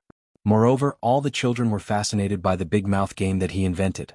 Xiaoya was only 8 or 9 years old. Because she was malnourished, her hair was still yellow like straw. She wasn't afraid when she saw Zhang Feng. She asked, "Brother, are we going to play the game of Big Mouth? Brother Guzi and the others aren't here." No. Look at this." As he spoke, Zhang Feng took out a piece of silver from his bosom and said, "Big brother isn't feeling well today. Help Big brother fan me and Big brother will give you money, okay?" "No. Big brother is a good person. Daddy won't let me take your money." As she spoke, the little girl didn't even look at the pitch-black silver in Zhang Feng's hand that was full of teeth marks. That was awkward. Zhang Feng scratched his head. "Then help Big brother fan me. When Big brother is better, I'll give you braised pork, okay?" "Okay." The deal was quickly reached. Zhang Feng lay on the recliner happily. The little girl started fanning with all her might. Although her little clothes were already drenched, at the thought of being able to eat delicious braised pork with her mother at night, Xiaoya held back her strength and started fanning with all her might. In fact, Xiaoya's father had already seen it, but he pretended not to see it. Zhang Feng was a good person. That was something that everyone on this street knew. However, Zhang Feng also had a nickname. Slacker. The super lazy kind. Moreover, he was a prodigal. He didn't run the shop properly and only knew how to sleep all day. Not to mention that no one knew where he got the money from. Every day he would take out a handful of money and give it away. This also made the neighbors sigh secretly. He was a good person. However, he was a poor man. At the age of 20, he didn't join the army, nor did he go to the Imperial College. All he did was sleep all day. And he was *King Bachelor. As a man, Boss Hun saw the heavy dark circles under Zhang Feng's eyes at a glance. He was missing a woman. Alas, such a good boy. Is there something wrong with his body or something? At the thought of this, Boss Hun Dun endured the pain and went to the winery next door to buy 2 tails of wine. Then he walked slowly to Zhang Feng's side. "Little brother, you're still sleeping there." Seeing that Xiaoya's father was here. How could Zhang Feng still be sleepy? "Hey brother, you're not guarding the stall?" "Hey, what's there to guard? There's no one here. Besides, I have a problem with that guy. Even if I leave it on the street, no one will want it. It's all because I'm popular." Brother, he smiled honestly and said, "Feng, I see that you have dark circles under your eyes these days. Could it be that you didn't sleep well? If there's something wrong with your body, go see a doctor. Although I don't have money, I'm familiar with all the neighbors on this street. I know a doctor who specializes in men's diseases. Why don't you?" "Fine." Zhang Feng's face instantly darkened. "Brother, you. Fine, I'm all right. There's no problem." Although he said so, Zhang Feng still felt a little guilty. Damn, he was hallucinating. But he was sure that there was nothing wrong with him. It was embarrassing to say this in front of Xiaoya. Seeing that Mr. He was carrying a bamboo bottle of wine, he pulled Mr. He into the store. "Brother we've known each other for more than half a year, but you haven't tasted my cooking. Today I'll let you have a taste. Let's talk while eating. Mr. He was flattered and waved his hand repeatedly. But he couldn't resist Zhang Feng's persuasion. Just now he seemed to have pushed Zhang Feng into a corner. Now Mr. He was holding his collar, but his face was red and he couldn't pull it up. Finally, Mr. He compromised. Okay, let's go in. I have something important to tell you." Chapter 181. There wasn't anything good in the shop. Zhang Feng simply removed a leg of lamb and washed it in a big pot. Then he set up a firewood and burned it. A moment later, the fragrance of meat wafted in the air. Old He and his daughter, Xiaoya, widened their eyes and swallowed their saliva. Poor people basically relied on squatting in the wild to eat meat. If they could get it, it would be enough to last them for half a month. If they couldn't, they would go to the river to try their luck and see if they could catch a fish to satisfy their cravings. As for pork and mutton, they didn't even dare to think about it. Usually the wild rabbits around Chang and were extinct. The bigger ones hid in the depths of the Qinling Mountains. Therefore, for the commoners, they were still considered lucky. At least they could start a small business and feed their family. Sometimes, if they were lucky, they might be able to see some meat during the new year. Only Zhang Feng didn't care about their status. Sometimes when he was happy he would give Xiaoya a piece of meat and say that it had gone bad and couldn't be eaten anymore. However, he knew that it wouldn't be a problem to keep it for at least a month. Even if it went bad, it would be boiled in water and eaten together with the soup. How could there be any smell of rancidity? In the end, he could only sigh that Zhang Feng was a prodigal. The dishes are here. Just as his imagination was running wild, Zhang Feng shouted and came out with a big tray. There weren't many dishes. 5 plates. 1 plate of hand-shredded lamb. The other plate was cut into pieces and dipped in vinegar. There were also a few stir-fried dishes and a big bowl of rice. When Xiaoya saw the meat she pounced on it. He was so anxious that he grabbed Xiaoya's yellow braid and was about to hit her. Zhang Feng hurriedly stopped He. Hey, she's a child. Let her eat. We don't have much but we have a lot of meat. Don't let the child suffer. He choked. He patted Zhang Feng's shoulder hard. Fengzi, I know you're a good person. In this world there aren't many living bodhisattvas like you. But Fengzi, I want to ask you something. You have to answer me honestly. Zhang Feng saw that he was being so cautious, so he put down the piece of meat that Xiaoya was fighting for and asked, Tell me.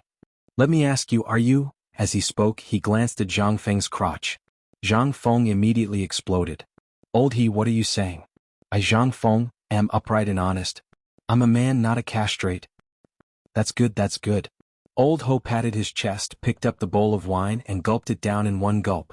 2 taels of wine in a bamboo flask was not much, but Zhang Feng had a lot of good wine. As soon as he entered, he smelled the aroma of wine. He was a little embarrassed to take out his wine, but it would be inappropriate if he didn't bring anything when he came to talk to him. Zhang Feng didn't mind his wine. He finished a bowl of it. Seeing that there was no more wine, he turned around and took 2 jars from the counter. He, let's drink to our heart's content today. If you have something to say, say it. Brother, if you don't want to take a look, I'll show you. As he spoke, Zhang Feng was about to unbuckle his belt. However, Old Ho pulled him back. I believe you.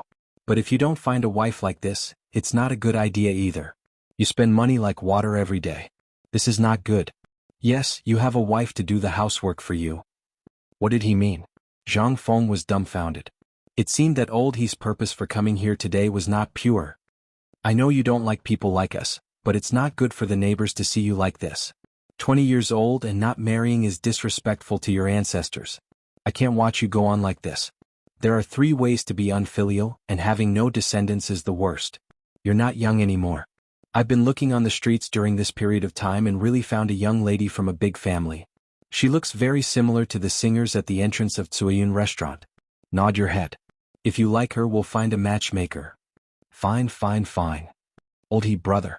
We're not in a hurry. We're only 20 years old. Zhang Feng was going crazy. They were matchmakers. Why were Lao Li and the others like this? Even He was like this? Was he such an eyesore? He could not take it anymore. He stretched out his rough hand and pointed at Zhang Feng's eyes, saying, Look at your eyes. Aren't you afraid of being laughed at? You're already like this. Why don't you find a wife? How about this? If you don't like her, you can go to Tsuayun restaurant to vent your anger. It's not good to keep holding it in. I heard that the prostitutes there only earn $1 a night. This bit of money is nothing to you, right? Zhang Feng was dumbfounded. Tsuayun restaurant? You want Lao Tzu to go there? Zhang Feng was a little suspicious. He had some ulterior motives. He, to be honest, I haven't been sleeping well these days. It's not because of anything else. Every night, there will be a squeaking sound coming from the old house next door. It's like a brothel. I feel like I'm living in a brothel. He who used to live next door. Is it haunted? This has caused me to be unable to sleep for the entire night. Hearing that, He finally understood. So this was the reason for this boy's troubles? He could not help but let out a soft cry of surprise. If you didn't mention it, I wouldn't have noticed. During this period of time, I've always seen a group of bearded men coming in and out. A few of them were eating dumplings at my stall and spoke Turkic. Turkic? Chapter 182. When Zhang Feng heard that, he immediately felt that something was wrong. No wonder. That's what I thought. Usually the house next door was like a haunted house. Why did it suddenly become like this? Zhang Feng couldn't help but come forward and ask, I just found out that there was someone next door in the middle of the night a few days ago. Do you think the person next door was here before or recently? He scratched his head, picked up a lamb bone and said while chewing, Now that you mention it, I also thought of it. This house used to belong to a rich family. I don't know what happened, but they broke the law and were chased out of Chang City. No one has lived here for about 5 years. However, about half a month ago, there was a black man who smelled of rank odor in front of this house. He even squatted there for a long time. Then he saw people carrying out large carts of soil from time to time. Oh right, Go Z and the others even dug out a few copper coins from the soil. I heard that the pile of soil under the old willow tree by the Qingshui River outside Chang City was from this house. There weren't many people. I even saw some Huzi and Huzi. They all went in when the sky was dark. Alright. He patted his head and scratched his sweat towel with his big oily hand. He said, one night I went to a funeral banquet. I had nothing to do at night, so I brought food to my wife. I also saw a Turkic man wearing jewelry go in. I was drunk at that time, so I didn't pay attention to it. If you didn't mention it, I would have forgotten. He said that it was unintentional. But Zhang Feng was shocked. Damn it. What was this? This damn Turkic man was acting like a spy beside Lao Tzu. Damn it. How could this be? Damn it. Seeing Zhang Feng's gloomy face, he didn't say anything. He stopped talking and went forward to ask, what's wrong? Have you been there before? What do you mean? He glanced at Zhang Feng meaningfully. So what if I've been there? I'm a man. What's the big deal about playing around? You really haven't been there? He asked in a low voice. Zhang Feng's head was as white as a rattled drum. No, never been there. Why would I go there? If I want to go, I'll go to those big gambling houses. That would be more in line with our identity.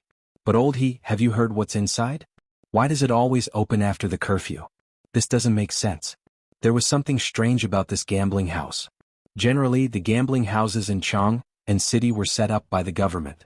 There were also black market merchants, but basically they were all registered in the government office. However, the one next to his was obviously not the case. Which legitimate casino would open in the middle of the night? This isn't right. You don't know? Seeing Zhang Feng like this, Old Ho confirmed that he didn't go next door. He then drank a bowl of wine and said, Here. It seems like you haven't been there before. I'm relieved. You don't know, but a butcher from Ping and Fong went in a few days ago. On the second day, someone found that 3 of his fingers were missing. And I heard that not only did he lose his shop overnight, but he also owed a huge debt. That gambling house is set up for the rich. Many rich people in the city have visited it before. I heard that the gambling house doesn't accept much money. Instead, it has a special liking for food. Sigh. What kind of world is this? The owner of the gambling house doesn't like money, but wants food instead? Although the price of food in Chang City is unusually high recently, it doesn't make sense to play like this, right? If the government finds out about this, he'll be beheaded sooner or later. But even so, there are still people who want to die. Do you know why? He asked Zhang Feng with a sly face. Zhang Feng's face was extremely gloomy. He pursed his lips. He was extremely disgusted with Zhang Feng, who didn't know anything. There's a woman in there. I heard from the butcher that there's a cave under the gambling house. The decoration there is similar to that of a palace. And there are a dozen or so ladies and women from the Central Plains. They're so beautiful that they look like they came out of a painting. They're even prettier than the top hostesses in Chang City's top Tsueyun restaurant. You know Tsueyun restaurant, right? It was said that the top hostess, Big Shot, was only good enough to serve tea and water wherever she went. TSK. I don't know which rich family owns it. If you lose money, not only will you chop off your fingers, but you'll also have to pay your debt with food. If you win, you'll get a free night's sleep. He seemed to be drunk. He spoke eloquently as if it was one of the biggest regrets of his life that he had never been in there. However, Zhang Feng didn't think so when he heard it. Now, everyone in Chang City knew that the imperial palace had issued an imperial edict. Whoever dared to embezzle food would have his or her entire family executed. However, the mysterious man next door not only wanted to store food, but he also seemed to be dragging all the rich families in Chang City into the water. That was interesting. The Turks. Moreover, they were stirring up trouble here at such a sensitive time. This was a big move. No wonder Lao Tzu could hear that voice every day. *CK Zhang Feng secretly spat. He looked at He and said, He, do you believe me? Yes. Then don't do anything for now. I'll pay for the losses. I think it won't be peaceful here in the near future. Chapter 183. In the end, He did not ask anything. He was a boorish man. Zhang Feng was the most handsome man on the street. He was also the only one who could read and write. Not only that, he was so young. Who would believe if not him? Besides, Uncle He also felt that something was wrong recently. He seemed to have thought of something and said, "By the way, Feng Zi, a few days ago I heard from the night watchman Banzi that 5 days ago, after he knocked on the clock, he was taking a nap in the Wei family's alley when he saw a group of people speaking in Turkic language driving a group of carriages. They threw bags of oilcloth that were big enough to fit a person into the river along the Yong and canal. Banzi saw that those people were holding shiny scimitars in their hands. Banzi was scared out of his wits. If not for the fact that he was drunk at the funeral last time, he would not have dared to tell anyone." "Who else knows about this?" Zhang Feng asked. "I think it's just me, Banzi butcher, and your Auntie Sunday." Zhang Feng could not help but have a playful look in his eyes. He did not ask any more questions. He drank bowl after bowl with Uncle He and pondered about this matter while drinking. The Turks. Before the Tang Dynasty, there were businessmen doing business in Chang'an City. It was inevitable that there would be some spies keeping watch in Chang'an City. But why would they take the biggest risk and expose themselves at this time? This matter was not simple. It was extremely complicated to train a spy, not to mention to plant a spy in a place like Chang'an City. The cost of a spy was astronomical. Losing even one would be a huge crisis. Yet the Turks still took such a risk and exposed their spies. Why was that? This was something that Shang Jue needed to know. And most importantly, what was Tubo's attitude now? He still did not know. The whole thing revolved around Tubo.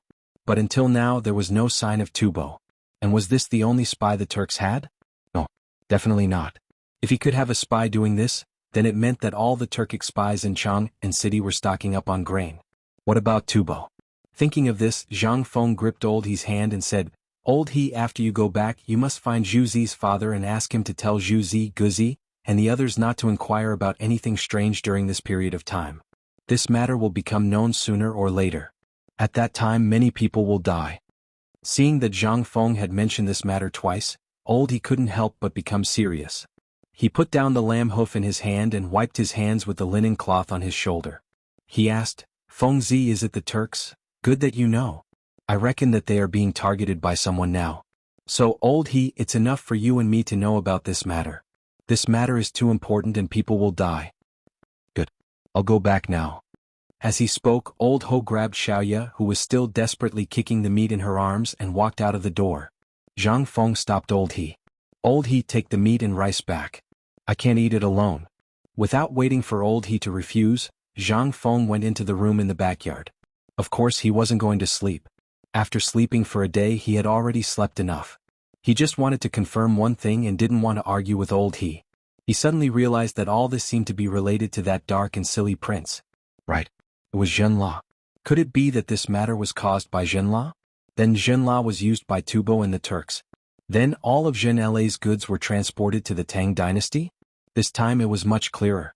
Zhenla was just a tool. A tool used by Tubo and the Turks to test the Tang Dynasty. Good plan. This was in line with the usual style of the Turks. The whole thing was under control, but the Turks were an accident. He originally thought that the Turks were suppressed by Shui Yantua and wouldn't make a move. Well, he didn't make a move. He quietly carried out this shocking plan. He didn't want the Tang Dynasty to have an easy time at all.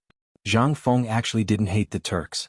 Perhaps it was because as a 21st century person, living under the flag of the Turks had this kind of feeling. However, in this feudal Tang Dynasty, he didn't have a good impression of the Turks at all. In their eyes, the people of the Tang Dynasty were food, four-legged sheep, and tools to produce food for them. He somewhat underestimated these people on horseback. However, just as Zhang Feng discovered this, a voice suddenly rang out. In the palace, one secret report after another had already appeared on Li Shimin's desk. Li Shimin looked at the secret reports on the desk and his face was so gloomy that it looked like it was about to drip water. "Prime Minister Wei, what do you think we should do?"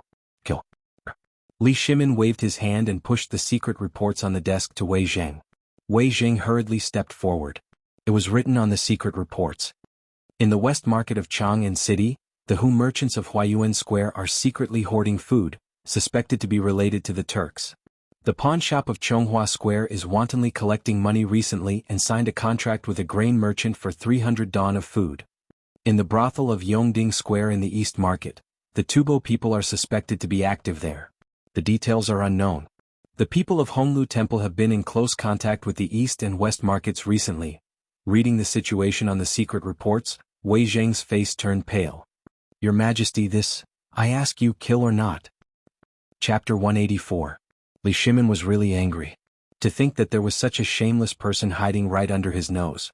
How could he not be angry? If this happened elsewhere, he would turn a blind eye to it. He could catch all of them in one fell swoop and make a lot of money. But this time he couldn't bear it. This was his territory.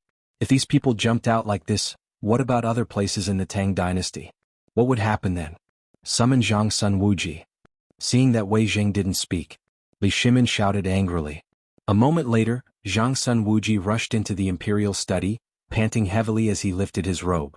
Before he said anything, Li Shimin shouted, Zhang Sun Wuji, do you know your crime? I know my crime. As the Minister of Justice, didn't you notice all the movements in Chang'an City? I just want to ask, are I raising pigs? Chang'an City is going to revolt. Can you pretend not to see it? Don't think I'm a fool. I don't know about your industries. I didn't ask about it. You're all meritorious officials. I'm just giving you benefits. But how do you explain this? Li Shimin was furious. Wei Zheng and Zhang Sun Wuji immediately knelt down. Read the secret report. Li Shimin didn't say anything. He turned around and looked at the birds in the birdcage outside the window. Zhang Sun Wuji finally dared to breathe. He quickly grabbed the secret report scattered on the ground and hurriedly read it. The more he read, the more Zhang Sun Wuji's hands trembled. In the end, Zhang Sun Wuji's entire body was trembling as if he was suffering from epilepsy. Your Majesty, it's my fault. I know my crime. I know you have a mouth. But did I ask you about this? I asked you how to solve it. Li Shimin suddenly roared. This was something that had never happened before. At the very least, it had never happened to any of them. But today, Li Shimin was furious because of this. How could Zhang Sun Wuji not know the stakes involved? However, he had been busy with the cooperative recently, so he had neglected this matter. But what did the emperor mean now? He couldn't figure it out. He couldn't help but muster up his courage to ask, Your Majesty, are the people involved in this case killed? Kill? If you find one, kill one. Li Shimin's aura was biting cold. However, at this moment, Wei Zheng hurriedly said, Your Majesty, you can't kill him. Why can't I kill him? Now they are all in the dark and we all know what they are doing. We only need to do a little work, and when the birthday is over and the matter of Jean La's second batch of goods is settled, they can't help but take action. Then we can suppress them with thunderous means. Isn't that better? If we take action now, although we can eliminate them as quickly as possible, we don't know where else they are hiding. I think we should observe first. Follow the vine to find the melon until we catch the big fish. Then we can take action in a hurry. What's more, this is the Tang Dynasty, Chang'an City. When the time comes, we can close the door and beat the dogs. It's the best way to deter the world. Li Shimin was silent. Zhang Sun Wuji also breathed a sigh of relief. At this moment, Li Shimin waved his hand and said, I'll give you 2-3 days to find out the stronghold of these rats in Chang'an City. If you can't find it, you will be punished severely. Yes, Your Majesty. You may leave. Wei Zheng and Zhang Sun Wuji then left the imperial study without daring to breathe loudly. As soon as they went out, Zhang Sun Wuji hurriedly pulled Wei Zheng and said, Prime Minister Wei, you have to save us. This time the emperor is really angry. But you know, I'm busy with the cooperative now. This, Lord Zhang Sun, I've decided. The emperor has given a clear hint on this matter. Wei Zheng said while stroking his beard. Zhang Sun Wuji was confused. He pulled Wei Zheng to a bush not far from the imperial study. Prime Minister Wei, you said that the emperor has given a hint on this matter? Did you forget one person? Tell me. Brother Zifeng? Wei Zheng didn't say anything and just walked away leisurely. Only he can help you with this matter. Hey, old Wei, don't run away. You old man, I almost fell for your tricks. You have a part to play in this matter too. Zhang Sun Wuji was almost confused by Wei Zheng. But when he saw that Wei Zheng was about to leave, he remembered that it was the emperor who gave them this matter. Moreover, he couldn't do it alone. Among them, he had to ask the secretaries to issue the official documents and the minister's residence. Even if Zhang Sun Wuji had 3 heads and 6 arms, he wouldn't be able to handle it all. Zhang Sun Wuji couldn't help but lift his robe and catch up with Wei Zheng. He sat down on his soft sedan chair, causing Wei Zheng to frown. Why are you sticking to me like this? Go do what you need to do. Hey, old Wei, this matter was given to us by the emperor. Do you still want to work hard? Don't even think about it. Wei Jing was speechless. Old man is going to the secretaries. Why are you following him? Secretaries? Do you think I'm stupid? This is the way back to the residence. Old man's body is unwell. How can I trouble Zhang-sun? Get out of here. Don't play dumb with me. Do you think I don't know? Last night you were drinking with Fang Xianling and were caught by the guards. Don't you think so? Wei Jing was also angry. He didn't sleep well last night. Now that he finally wanted to take this opportunity to go back and rest, this old fox was actually angry? Zhang-sun, you scoundrel, what do you want? Chapter 185. The two of them quarreled in the palanquin. In the end they did not return home. They found a shop in Chang, and then bought 2 sets of clothes.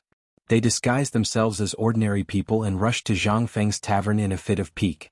They even sent away their attendants. Zhang Feng was very bored. On tidying up day, he slept during the day and suffered in pain and anticipation at night. In 3 days he had basically confirmed one thing. The people living next to him were really Turks. Almost every day, there would be a fixed number of 5 wealthy merchants from Chang, and entering the manor. There were even people from the government mixed in. This did not include some new faces. Fortunately, this place was located in a remote area. Basically, the patrolling soldiers would turn around in front of Zhang Feng's tavern. Although Zhang Feng's tavern was at a crossroad, there was no one in the alley inside the tavern. Usually, even children did not dare to play in the tavern. It was said that there was a rich man in the previous dynasty who offended Yang Guang. In the end, his whole family was executed. The ancient people were superstitious. They always said that there were ghosts that came out in the middle of the night to take lives. As a matter of fact, Zhang Feng was not the only one who was tortured in the middle of the night. At this time, groups of women carrying candles and ingots were on the street not far from Zhang Feng's tavern. They burned so much that the patrolling soldiers thought that the tavern was on fire. Everyone was burning joss paper and begging the ghosts not to take their lives. Even the rich had to hire Taoist priests and monks to perform rituals on the streets. They were so noisy that Zhang Feng could not sleep well. Once, a cow's nose even pulled Zhang Feng and pointed at Zhang Feng's panda eyes, telling the onlookers that he was possessed by evil spirits. In the end, if old he and his father had not guessed the protector with a shoulder pole, Zhang Feng would have been miserably cheated.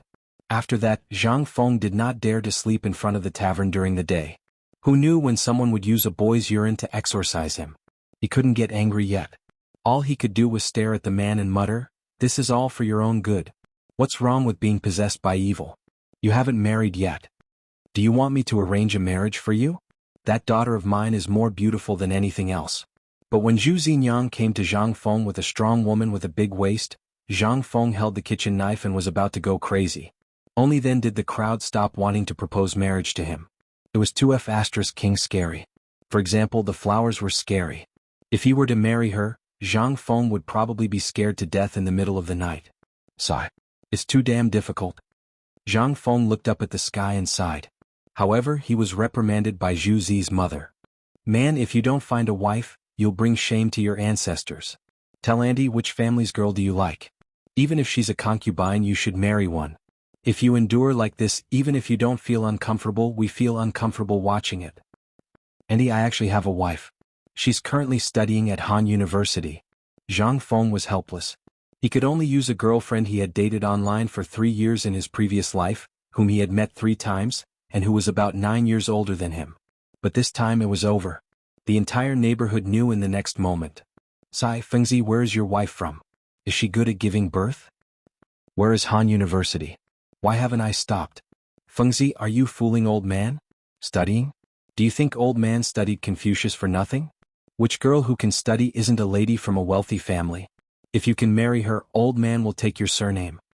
This was the roar of old man who wrote letters for others on the street. As for the purpose, Sima Zhao's heart was enough. The old man wanted to find a good family for his 14-year-old granddaughter. Zhang Feng, who was literate, handsome, and had a family with too much money to spend, had become his target. Now that he knew that Zhang Feng had a wife, how could he be willing? This was difficult to handle. "Old man, I appreciate your kindness, but this marriage was decided by my parents. Moreover, it was decided when I was young. You can't expect me to be an unfilial son, right? This, sigh. Forget it, forget it. This old man doesn't understand young people's matters." Old man flicked his sleeves. When he saw the silver ingot in his sleeve, he said to the crowd, "Everyone leave. Don't worry about Fengzi's matters. Put away your thoughts. Only then did the crowd leave in embarrassment. Zhang Feng couldn't wait to slap himself a few times. If he knew that the silver ingot would be useful, why didn't he take it out earlier? *CK. He even said that he was Confucius's student. Confucius had already ascended to immortality for hundreds of years. How dare he claim to be his student? Aren't you afraid that those Shandong scholars will hear you and beat you with a board? However, he could only think about this in his heart. Who knew if old man was really from Shandong before? Otherwise, he would have been caught and beaten by the authorities if he was an ordinary person who shouted on the street all day long. Zhang Feng was about to close the door with a bang. But at this moment, a teasing voice stunned Zhang Feng. Yo, brother Zhang Feng's popularity is getting better and better. Chapter 186. They were Zhang Sun Wuji and Wei Zheng who was panting. Zhang Feng looked at the two men who were sweating profusely and panting like old cows. He was dumbfounded. Old Sun, Old Wei, are you being chased by ghosts? Don't talk. Give old man a bowl of water first. Wei Zheng and Zhang Sun Wuji did not have the strength to speak. They hunched over and held onto the door sill. When they finally sat on the chair, they began to moan. What's going on? Zhang Feng was confused. He hurried to the kitchen and scooped a ladle of warm water for them. When the two men saw each other, they immediately began to fight over the water. Fine, I have to give them some more. Otherwise, neither of us can drink the water. Don't worry. I'll give you some. Both of you have some. Zhang Feng finally managed to serve the two men who were about to explode. He asked carefully, Masters, are you running a race in Chang'an City? Kid, how can you say that? What's a race? It's a competition to see who can run faster. Zhang Feng saw that the two men were flushed and their voices were hoarse. He quickly changed his name. Zhang Sun Wuji said in a rough voice, Brother Zhang Feng, you can't make the decision. This old man is shameless. Lao Li ordered us to do something important. Good Lord, this guy went to drink with prostitutes last night and was caught by the night patrol. He was locked up for the night. He wanted to take this opportunity to go home and slack off. I just said a few words to him. Hey old son, you're good. You didn't do a good job in this matter. Emperor. Lao Li just said a few words to me. You took it seriously?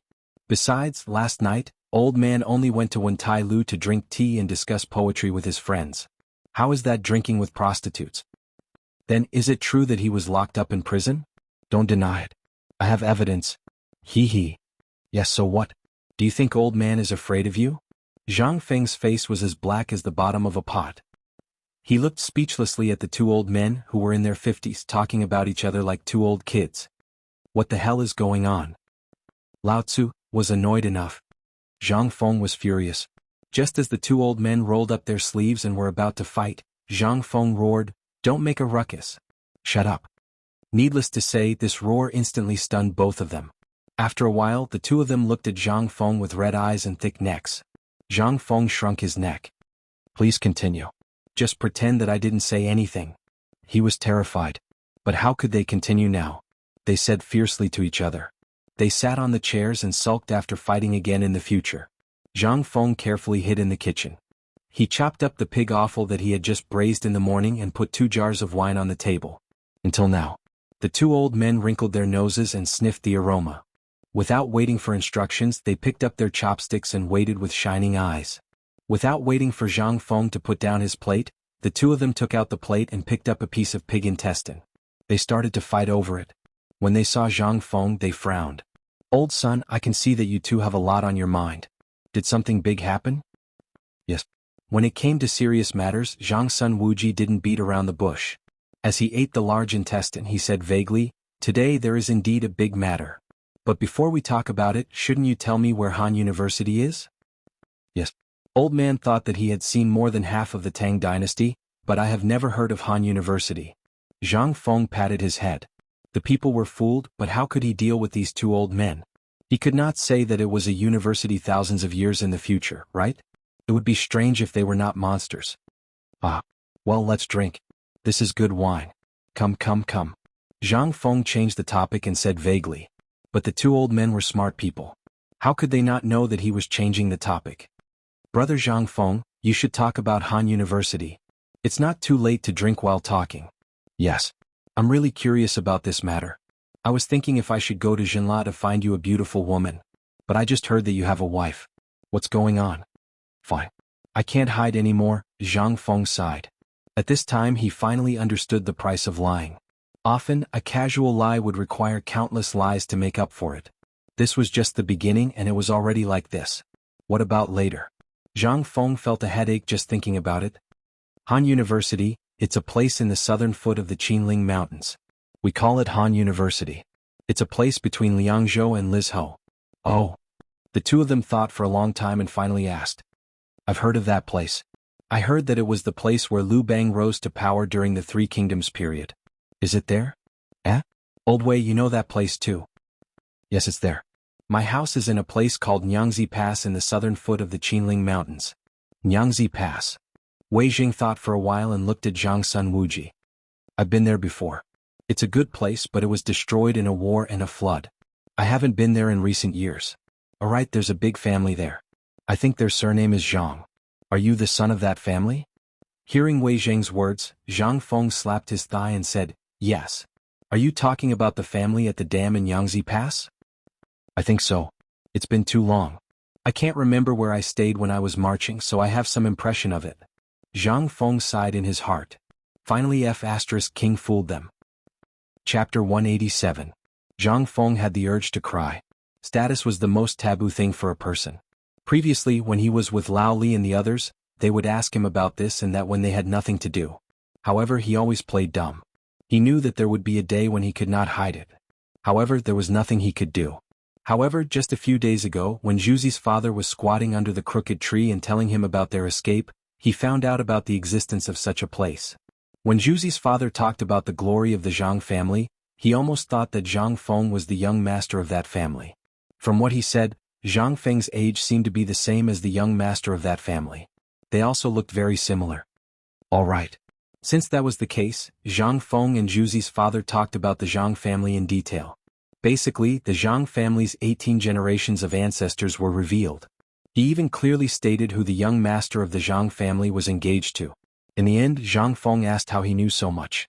In the end, he found out that Zhuzi's father was someone who lived near the Zhang family. He worked for the Zhang family all year round.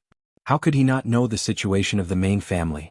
This was the reason why Zhang Feng could casually mention these places just now. The matter was explained clearly. At this time, Zhang Feng also seemed to be very comfortable. People had to have roots. The faster they rose, the more they had to have roots. This was the origin of the so-called roots in the feudal era. Zhang Feng was someone who would enter the imperial court in the future. Even if he did not enter the imperial court, he was destined to be extraordinary. If he did not have a status, he would not be able to stand tall. This was society. The system of feudal society was like this. If you wanted to climb up, there would always be people who would obstruct you and want you to be smashed to pieces.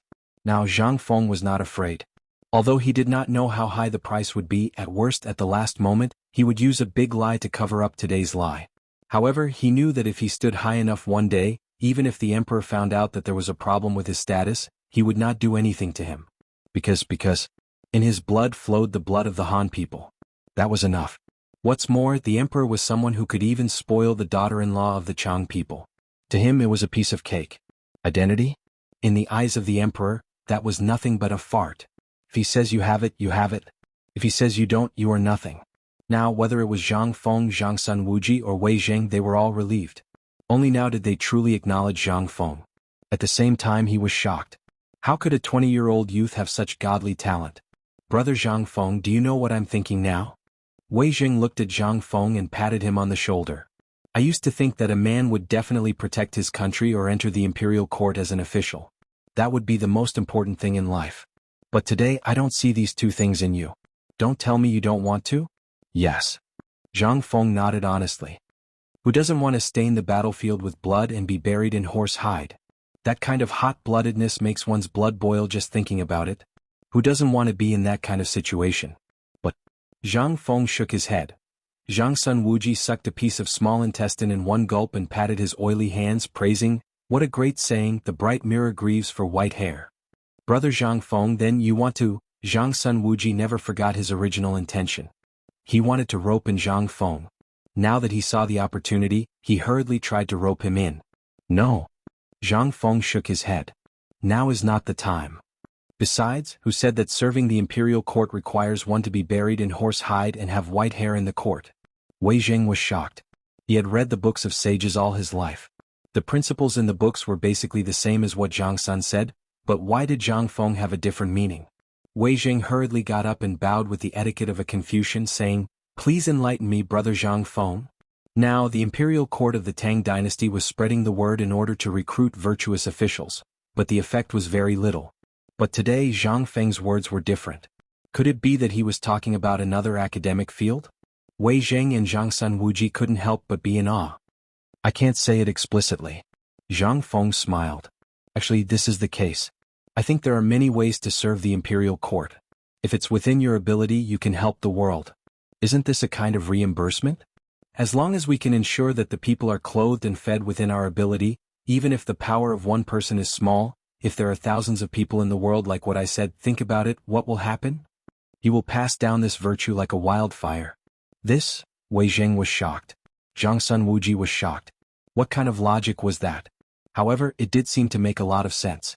At this time, after the two of them found out about this, they finally achieved their goal. Zhang Sun Wuji got up and said with a sad face, "Brother Zhang Feng, are we brothers?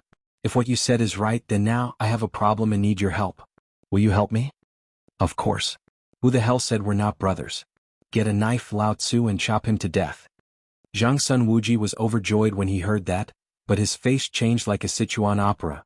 As soon as he lowered his head, his face changed into a crying face. Brother Zhang Feng, help. Chapter 188. What's going on? Are you King acting? Why don't you go to the Oscars? Lao Tzu guarantees that you'll get the Best Actor award. Really? I swear. Zhang Feng gave Zhang Sun Wuji the middle finger in his heart. However, the corners of his mouth twitched as he asked, "Old son, do you have to do this? We're brothers. Just tell me what it is. As long as it's not life-threatening, I, Zhang Feng, will definitely help you." Really? I'll keep my word. Good. I've been waiting for you to say that. Now the emperor is furious.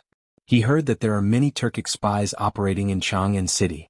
Lord Zhang Sun was scolded badly. In the end, he came to me and scolded me. He wants us to cooperate with them to find out who's hiding in Chang'an City. If we can't, stop. Zhang Feng didn't feel good at all. He immediately got up and gave a fist salute. Please enjoy. I'll take my leave now. As he spoke, he was about to slip away. This is King deadly.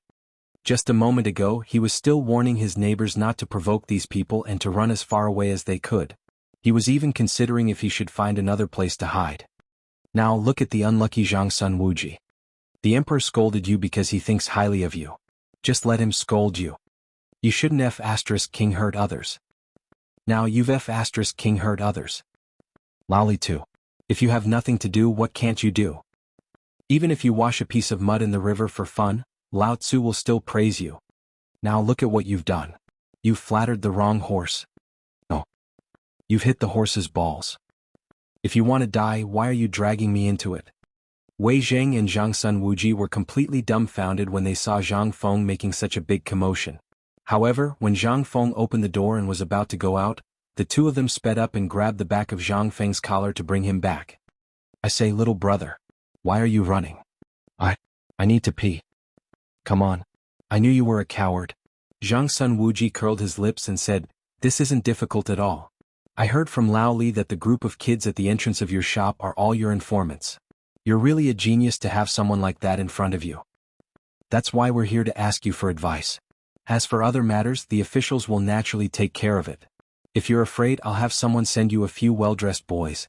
By the way, my son has practiced a few moves before. Old Wei's silly son has also learned martial arts for a few years. Old Chen's son is also there. Is that enough to ensure your safety? Fine. You bunch of cheaters. You're thinking of ways to stuff your son here with me. Zhang Feng said snappily, I'll take care of my own safety. I'll be honest with you, I'm very safe here. The most dangerous place was the safest place. Zhang Feng now felt that this sentence was really King wise. He was alone, a small target and not a threat. This would be of great help to his safety. Moreover, it wasn't as if he wasn't prepared these few days. He had watched the dungeon battle movie no less than a dozen times. He still understood this principle. Fine. Since you don't want protection, then tell me, do you know about this matter?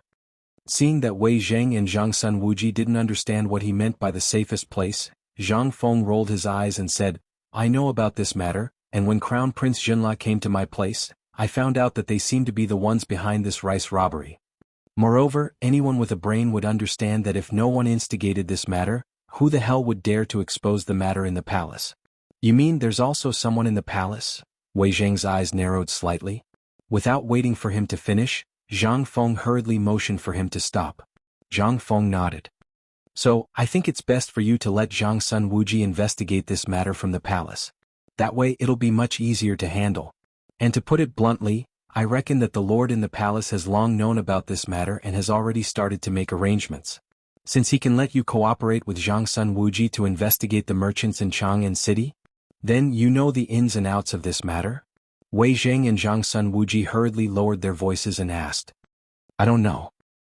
Tiske, I thought you knew. After all this time you don't know anything. Zhang Sun Wuji rolled his eyes. Sigh. *CK. Zhang Feng exploded. He was most afraid of being looked down upon. How could he tolerate this? He couldn't tolerate being looked down upon. He hurriedly said, let me tell you. Don't even think about this matter. If you investigate the merchants in Chang'an City now, I guarantee that you won't find anything. Don't ask me why I know.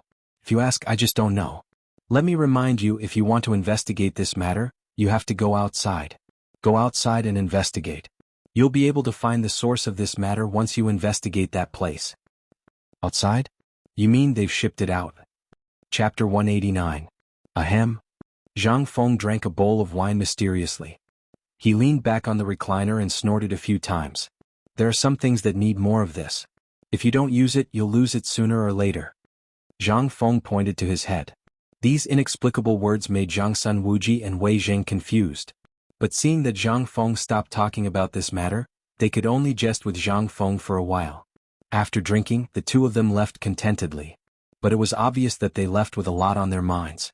The Imperial Palace. On the Vermilion Bird Bridge of the Imperial City. Wei Zheng and Zhang Sun Wuji squatted on the bridge in a daze. They wanted to go to the Emperor, but they didn't dare to. They could only sit here and think. Hey old man, what do you think Brother Zhang Feng meant by his last words? He said you're brainless. Get out. Zhang Sun Wuji frowned and said, I have a feeling that Brother Zhang Feng always wanted to say something but stopped. Did you notice? Yes. Wei Zheng nodded. That's really a rare thing. Didn't you talk about it in detail before? What's going on this time? Is he really afraid of death? Afraid of death. Zhang Sun Wuji smiled. If this guy was afraid of death, he wouldn't have said those words in front of the Emperor. Think about it, if these words were said to others who would still be alive. That's true. The two of them fell into silence again. However, at this moment, from afar a small yellow door ran over, gasping for breath. Prime Minister Wei. Lord Zhangsun. Your Majesty. Your Majesty. The two of them were shocked. They took a closer look and found that this person turned out to be Xiao Gizi by the Emperor's side. They hurriedly got up and asked, What's wrong with the Emperor? Your Majesty. Your Majesty asked you to go see him. In the pavilion in the middle of the lake in the Imperial Garden, Li Shimin sat on the soft couch and flipped through the memorials. As for Zhang Sun Wuji and Wei Zheng, they were like air, standing outside the pavilion with their bodies bowed under the sun, standing there. Sweat and the effects of alcohol almost made the two of them faint. However, the Emperor acted as if he didn't see the two of them and continued to read the memorials. Even Xiao Gizi, who was beside him, wanted to speak twice, but after thinking about it, he still closed his mouth. After an unknown amount of time, just as the two were on the verge of collapsing, Li Shimin lightly coughed and dismissed the crowd, indicating for the two to enter the pavilion in the middle of the lake. She handed a pot of herbal tea to the two of them and said with a playful expression, I told you to do something, and you just sat on the Vermilion Bird Bridge to embarrass me? No, Your Majesty, you've wronged this old subject. Li Shimin put down the memorials, looked at Zhang Sun Wuji and asked, Then I'd like to hear how I've wronged you. This old subject and Prime Minister Wei went to Zhang Feng's little tavern today. I remember now. I still remember that the two of you ran wildly through the streets of Chang'an City in a fit of pique. Is that true? The two of them couldn't help but lower their heads at this question. Li Shimin said again, I remember that the chamberlains of Jin Wu secretly caught at least 30 people who were following you. I'll say it one last time. Brother Zhang Feng is my brother. His safety cannot be compromised. If you're angry, I don't care.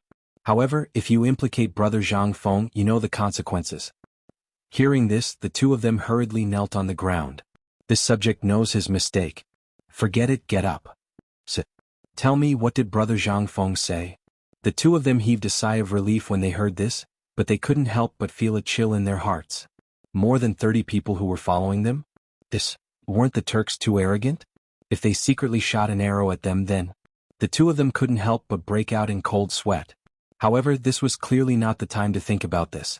Wei Zheng collected his emotions and said, "Today this subject and I have confirmed Brother Zhang Feng's identity. He's from Yangtze Pass. Your Majesty should have known that place at the time." Yangtze Pass? Could he be a descendant of the Zhang clan? Didn't I hear that his family was destroyed in a flood and landslide, and no one survived? Zhang Sun Wuji thought for a while and said, "Your Majesty, when this subject heard about this, I specially sent someone to Yangtze Pass to inquire about the young master of the Zhang clan. His whereabouts were unknown, and even his body was not found. He must have come ashore in the flood and then came to Chang, and to seek refuge. And his tavern now is considered the property of the Zhang clan in Chang, and, oh." With Zhang Sun Wuji's explanation, Zhang Feng's identity was finally revealed. If Zhang Feng was here, he would really be excited to go to Yangtze Pass and set off a cart of firecrackers for the missing young master of the Zhang clan. Then what does this matter have to do with the task I asked you to do? Yes. At that time, this subject also felt that the place where Brother Zhang Feng was at was too dangerous, so I wanted to ask my son to protect him. But he said where was the safest place? Hearing this, Li Shimin's face suddenly changed. He asked, "Did Brother Zhang Feng really say that?" "It's absolutely true." Li Shimin's eyes suddenly burst out a trace of killing intent. "Oh no. Idiot, Brother Zhang Feng is in danger." Chapter 190. What? This, Wei Zheng and Zhang Sun Wuji suddenly had goosebumps. How could there be danger? However, the next moment, Wei Zheng immediately felt the world spinning around him. He cried sadly, "I finally know why Brother Zhang Feng always spoke so strangely today. Why he was so eager to drive us away. It turns out that he didn't want us to be in danger. God, I know I was wrong." Wei Zheng wailed. Zhang Sun Wuji was not any better. Li Shimin was anxious. He grabbed Zhang Sun Wuji's collar and asked, "Tell me what is going on?" "Your Majesty, this is what happened. We originally wanted to ask Brother Zhang Feng to help us find information about the spy in Chang'an. However, Brother Zhang Feng avoided the topic. Finally, after I asked, he said that the cause of this matter was Your Majesty's stockpiling of grain."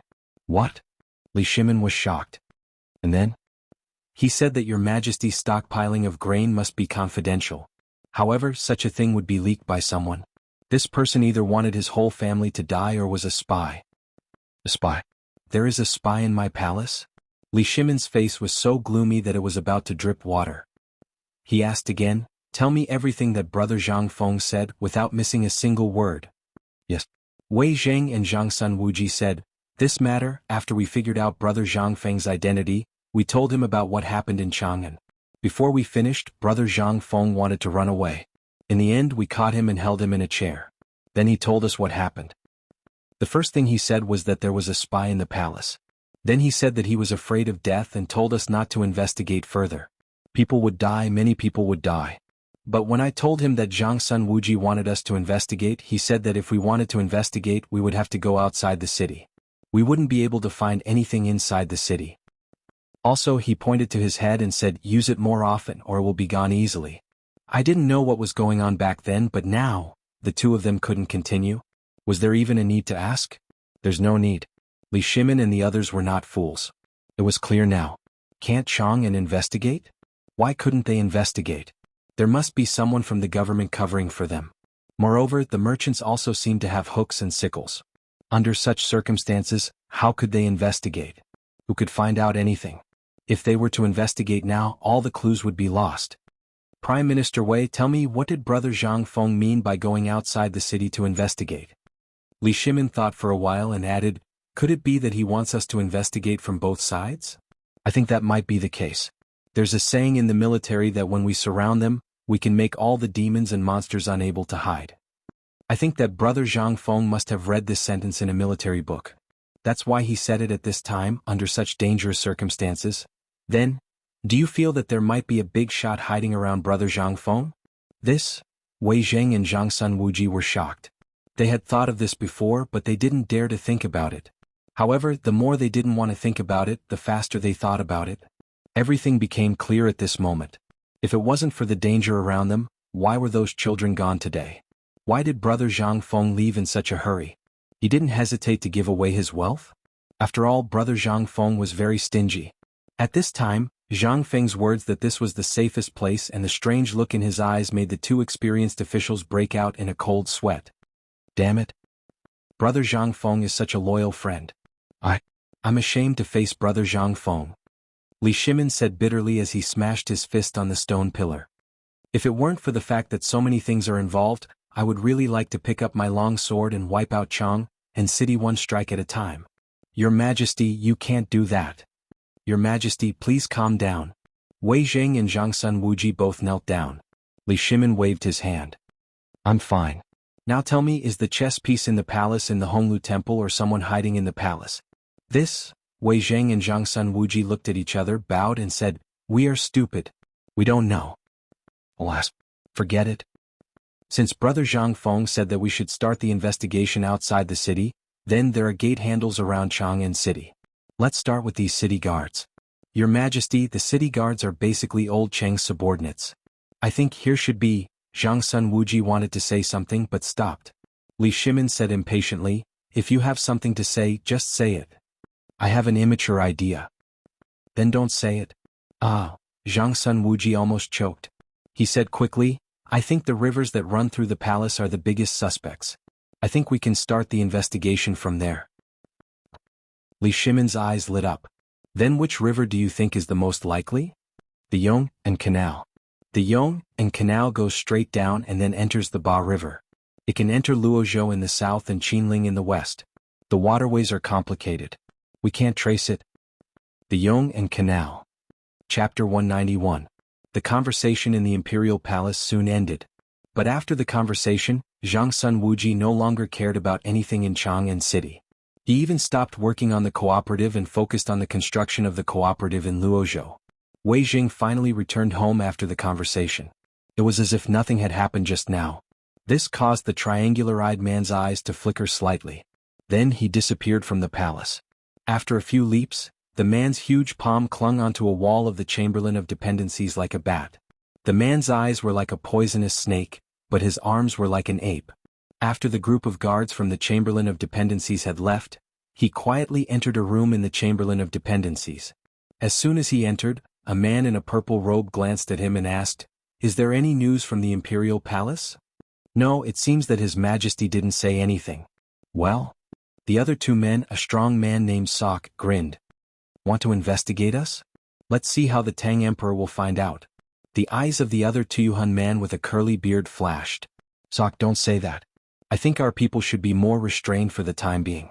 I think His Majesty the Tang Emperor should have noticed something. Gokopi, if you want to be a coward, we Tubo people won't do it.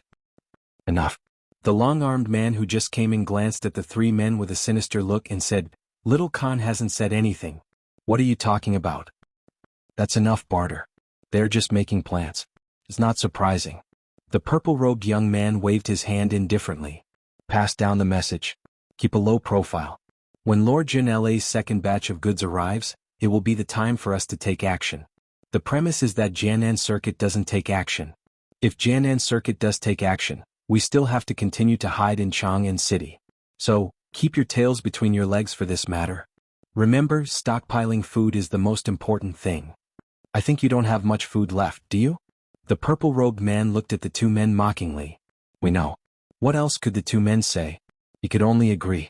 However, just as the three of them were about to leave the room, the purple-robed young man asked playfully, Today, I heard that more than 30 people went to track down Zhang Sun Wuji and Wei Zheng.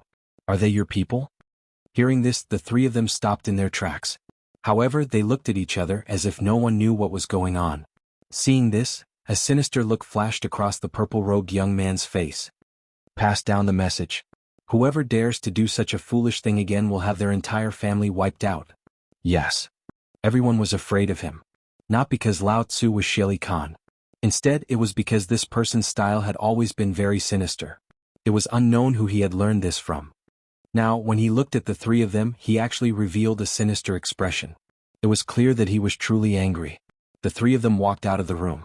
However, they ran into the steward of the Chamberlain of Dependencies who was going up the stairs. The three of them looked at each other, and their faces hurriedly revealed a touch of indifference and respect. "Isn't this Lord Zhou? What are you doing?" Zhou Weiqing, who was wearing a green official's robe, wiped the sweat off his forehead and cupped his fist disinterestedly. "It's just a routine official business." Then he walked around the three of them and entered the Turkic young Khan's room. The three of them looked at each other and stopped where they were. At this distance, it was extremely easy for the three of them to hear what was going on inside. After Zhou Weiqing entered the purple-robed young man's room, the purple-robed young man pretended that he had just noticed Zhou Weiqing and elegantly bowed to him like an aristocrat. "I didn't know that Lord Zhou was here. Pardon me for not going out to meet you." "You're too serious, young Khan. I'm here on official business. Today, someone in Chang and city discovered that someone was following Lord Zhang's son and Lord Wei Zhang. Therefore, the emperor ordered me to come down and inform you that Chang and has been very chaotic recently. If there's nothing important, young Khan should not leave the palace. It's dangerous." "Oh?" The purple-robed young man pretended to be speechless. "This is Chang'an City? How could there be such a suicidal person here who dares to follow two Grand Dukes?" "Hehe. The Ministry of Justice is currently interrogating the person who was caught.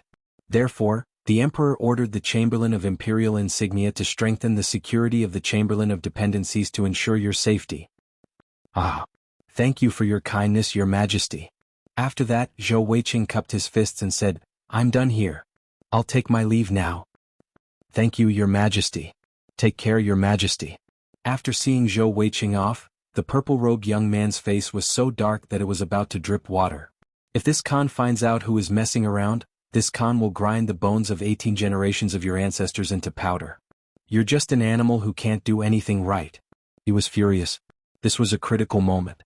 Zhang's son Wuji and Wei Zhang are the Grand Dukes of the Tang Dynasty, right? If you have nothing better to do, why the hell did you go to Chang'an City? F*** king bastard. The purple-robed young man clenched his fists so tightly that his knuckles cracked. Then he opened the door with a calm expression on his face. Under his gaze, groups of heavily armored soldiers surrounded the Chamberlain of Dependencies. "How are those the Chamberlain of Imperial Insignia? They're the garrison of the Tang Dynasty stationed in Chang'an." Chapter 192. Zhang Feng was depressed. He was really depressed. Ever since he found out that there was a Turkic spy living next door, he had been panicking. He had cursed the system hundreds of times in his heart. Then he kept his head down and ran in the tunnel, digging out the tunnel with shovel after shovel to make it as comfortable and spacious as possible.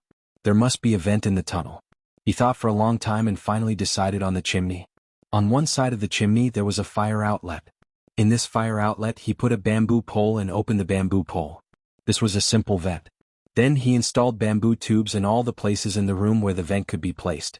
On one hand it was for safety, but more importantly it was for light. He had watched many ancient movies and TV series.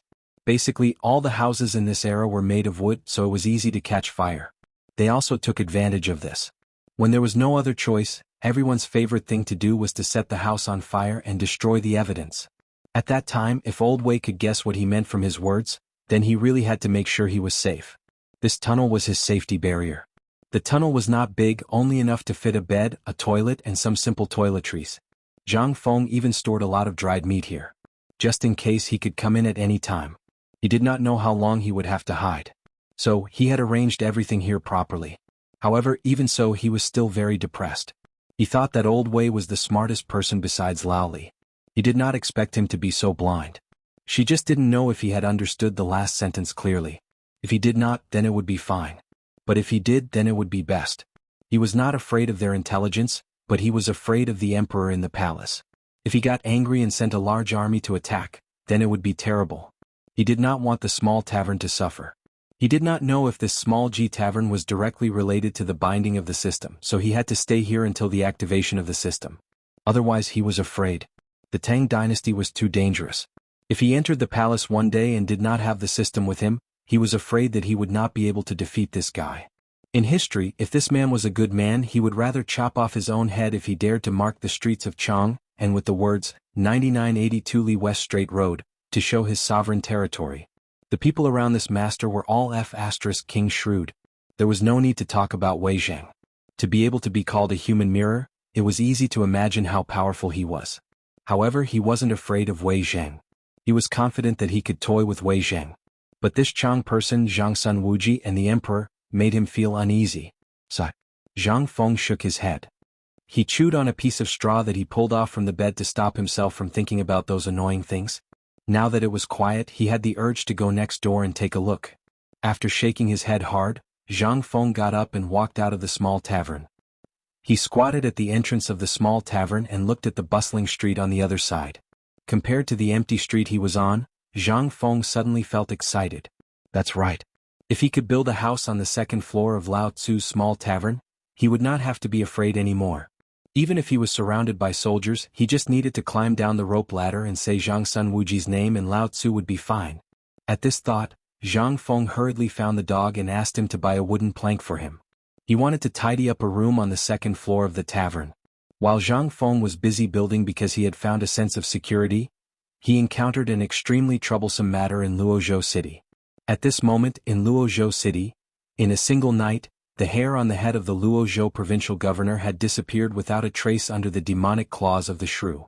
At this moment, the Luozhou provincial governor was squatting in front of the residence of Duke Liu Hojunji, waiting for an audience. A moment later, a servant opened the door and lazily said, "Come in." The Luozhou provincial governor hurriedly got up and followed the servant into the residence. The moment he entered, Hojunji put down the book in his hand and laughed. "Lord Wei, what happened to your hair?" Hearing these words, the Luozhou provincial governor Wei Yujia wanted to cry. "Lord Duke, you have to save me." "What's wrong?" Hojunji deliberately frowned.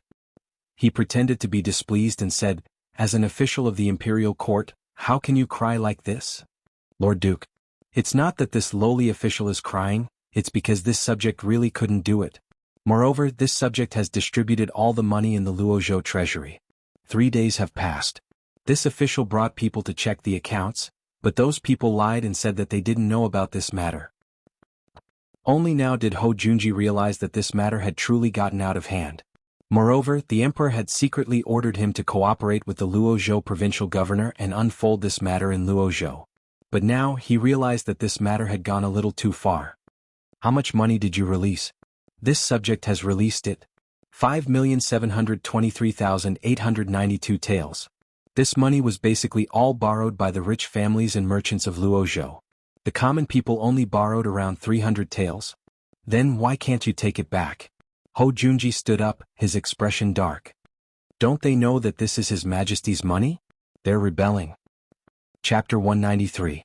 More than 5 million taels of silver. This was a huge sum. If it was just a small sum, he really wouldn't have cared. Moreover, the emperor had already prepared himself to suffer some losses for this matter. But if this 5 million taels were all wasted, the emperor would really kill them. With this thought in mind, Hojunji waved his hand and said, "Tell me in detail.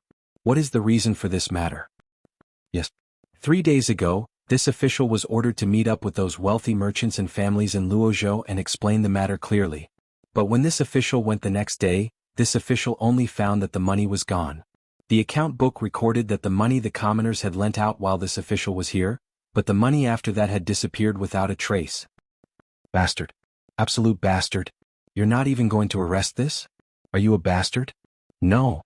Wei Yujia hurriedly said, "Look at this account book." As he spoke, Wei Yujia took out another account book from his embroidered robe and handed it over to Hojunji. Hojunji flipped open the account book and was even more dumbfounded. Luozhou's Water Moon Music House borrowed 1 million taels. Jingguan began repayment 3 years ago in installments, plus interest 13,300 taels per month, spread over 10 years. On the 8th day of the 6th month of the 2nd year of Jingguan, Zhang Debao personally lent it. Luozhou Bank borrowed 2 million taels. Bastard. What is this? 10 years? Who gave them the courage to borrow money like this? Hojunji exploded in anger. Wei Yujia said, "Duke, you might not know, but these businesses are actually their own businesses. To put it bluntly, they just want to use this opportunity to gather all the money in their hands." "This. Do you have any good ideas?" Hojunji was also anxious. The emperor had said that he wanted to lend the money to the commoners, but they were still considered commoners, right? Didn't it matter who they lent it to? But even if they took the money, the repayment account book was giving Hojunji a headache. How could the matter of the great Tang wait a year? Normally they would have waited a year. In any case, the Tang dynasty didn't lack that bit of money. But now they couldn't wait. Moreover, the emperor wanted to see results immediately. Now that this problem had occurred, wouldn't that mean? But now, could the Tang dynasty wait that long? Moreover, he was clearly trying to take advantage of the situation, and not even Ho Junji could say anything about it. Duke, regarding this matter, what do you think? What should this official do? This lowly official only has a month's time. If this continues, not only will I not be able to get back the 5 million taels of silver, the commoners won't be able to get any benefits at all. I begged the Duke to think of a way. As Wei Yujia spoke, he was about to kneel down. Ho Junji frowned and said, Governor, there is no need for this. This matter needs to be discussed at length. This is also His Majesty's experiment. Ho Junji thought for a long time. Then he said, how about this, you take out the taxes in Luozhou first. This time you must personally supervise this matter and immediately write a letter. You must report everything that happened today in detail. Will this work? Duke, there's less than 1 million taels of tax left in Luozhou. Moreover, unauthorized use of taxes is a crime punishable by the execution of 9 generations of the family. Right now we can only do this. Old man should also write a letter to report this matter to His Majesty. Be at ease and send this letter as well. As he spoke, Ho Junji wrote down a detailed memorial to the throne and handed it to Wei Yujia. Wei Yujia thanked him profusely and left. Once Wei Yujia was gone, Ho Junji called out, Steward. Master. Immediately take out all the silver that the manor can take out, and then have Ho Jia personally deliver the silver to every citizen. Master, this. The steward was dumbfounded. The Duke residence had less than 10,000 taels of silver in total, and this was clearly a bottomless pit. How could it fill the stomachs of all the people of Luozhou? Go and handle this matter. Yes. Ho Junji did not return the account books to Wei Yujia, because he saw an enormous benefit in them. Since the emperor was in such a hurry to do this, and while the monthly profit of 1 tael of silver was only a few copper coins, if this continued, wouldn't all the money in the world end up in the emperor's pocket? If each person contributed 1 copper coin, how much would the hundreds of thousands of people in Luozhou be worth? And this didn't even include the loans from the merchants. If the hundreds of thousands and tens of millions of taels of silver were added into the equation, then, Ho Junji was no fool. Although he could only see a vague shadow, he was a smart man and an ambitious schemer. From the emperor's every move he could see one thing. The emperor's butcher's knife had been raised high. These idiots still dared to take advantage of this loophole? Yeah. Ho Junji coldly chuckled, his hands held behind his back as he looked at the words on the table. These words were bold and forceful. The content of the words was the poem that Zhang Feng had written on the wall that day. Zhang Feng, just who are you? Chapter 194. At the entrance of the Luozhou mansion, a large number of commoners stuck their heads out and scrambled to see when the provincial governor would come out. Yesterday they heard that the emperor was going to give out silver. How could this be? Everyone was stunned. From the Qin emperor to the Great Sui dynasty, no one had ever seen such a good thing. But yesterday, some people saw it with their own eyes. Some commoners only needed to sign their names with the official's confirmation and then press a red handprint on the place where their names were. After the official proved their identity, they would get the silver they wanted. Every month, they only needed to pay a few copper coins and pay the interest. What was this? It was a good thing that money fell from the sky. Yesterday, some people received the silver and went home happily. But more people were watching. But in the end, when they heard that millions of silver had entered the pockets of those merchants, they couldn't help it. All the commoners were poor. Even the house they lived in was propped up with wood. They did not have the money to repair it. However, if they could really get the money from the government, not only would they be able to repair the house, they would also have some money left over to buy some furniture. They could even have a few meals to fill their stomachs. There were also some people who were squatting at the entrance of the provincial governor's mansion with their identity certificates, hoping to get some silver to buy a set of things to live on. It's almost the end of the day. The provincial governor's certificate still hasn't come out? Yeah. Yesterday, he said that he would give out silver at the entrance of the provincial governor's mansion. Why is he still not here at the end of the day? Could it be that the provincial governor is making fun of us? It can't be, right? I saw with my own eyes that Galftover's father received an ingot of silver. That fellow seems to be in high spirits today and is working especially hard. Hiss. You really got it? Everyone was shocked. Creak. Just when everyone couldn't wait any longer and started to talk about it, the tightly shut door of the provincial governor's mansion finally opened. Following the opening of the heavy door, a group of armored soldiers wearing shining Mingguang armor and shining Mo sabers with threatening cold air could be seen. They neatly divided into two groups and walked out of the provincial governor's mansion. When the crowd saw the armored soldiers, they were even more shocked. He hurriedly shut his mouth and let go of the gate of the provincial governor's office. Following the appearance of these two groups of armored soldiers, soon after, civil officials and government officials carried thick stacks of account books and hurriedly appeared at the entrance. Then, soldiers carried 10 large tables and surrounded the provincial governor's manor. As for the officials and civil officials, they sat in front of these tables and spread out their brushes and ink. Until now. Only then did the provincial governor appear in front of everyone. Behind him, boxes with seals were being carried out with great difficulty, placed in front of the provincial governor's office, and opened.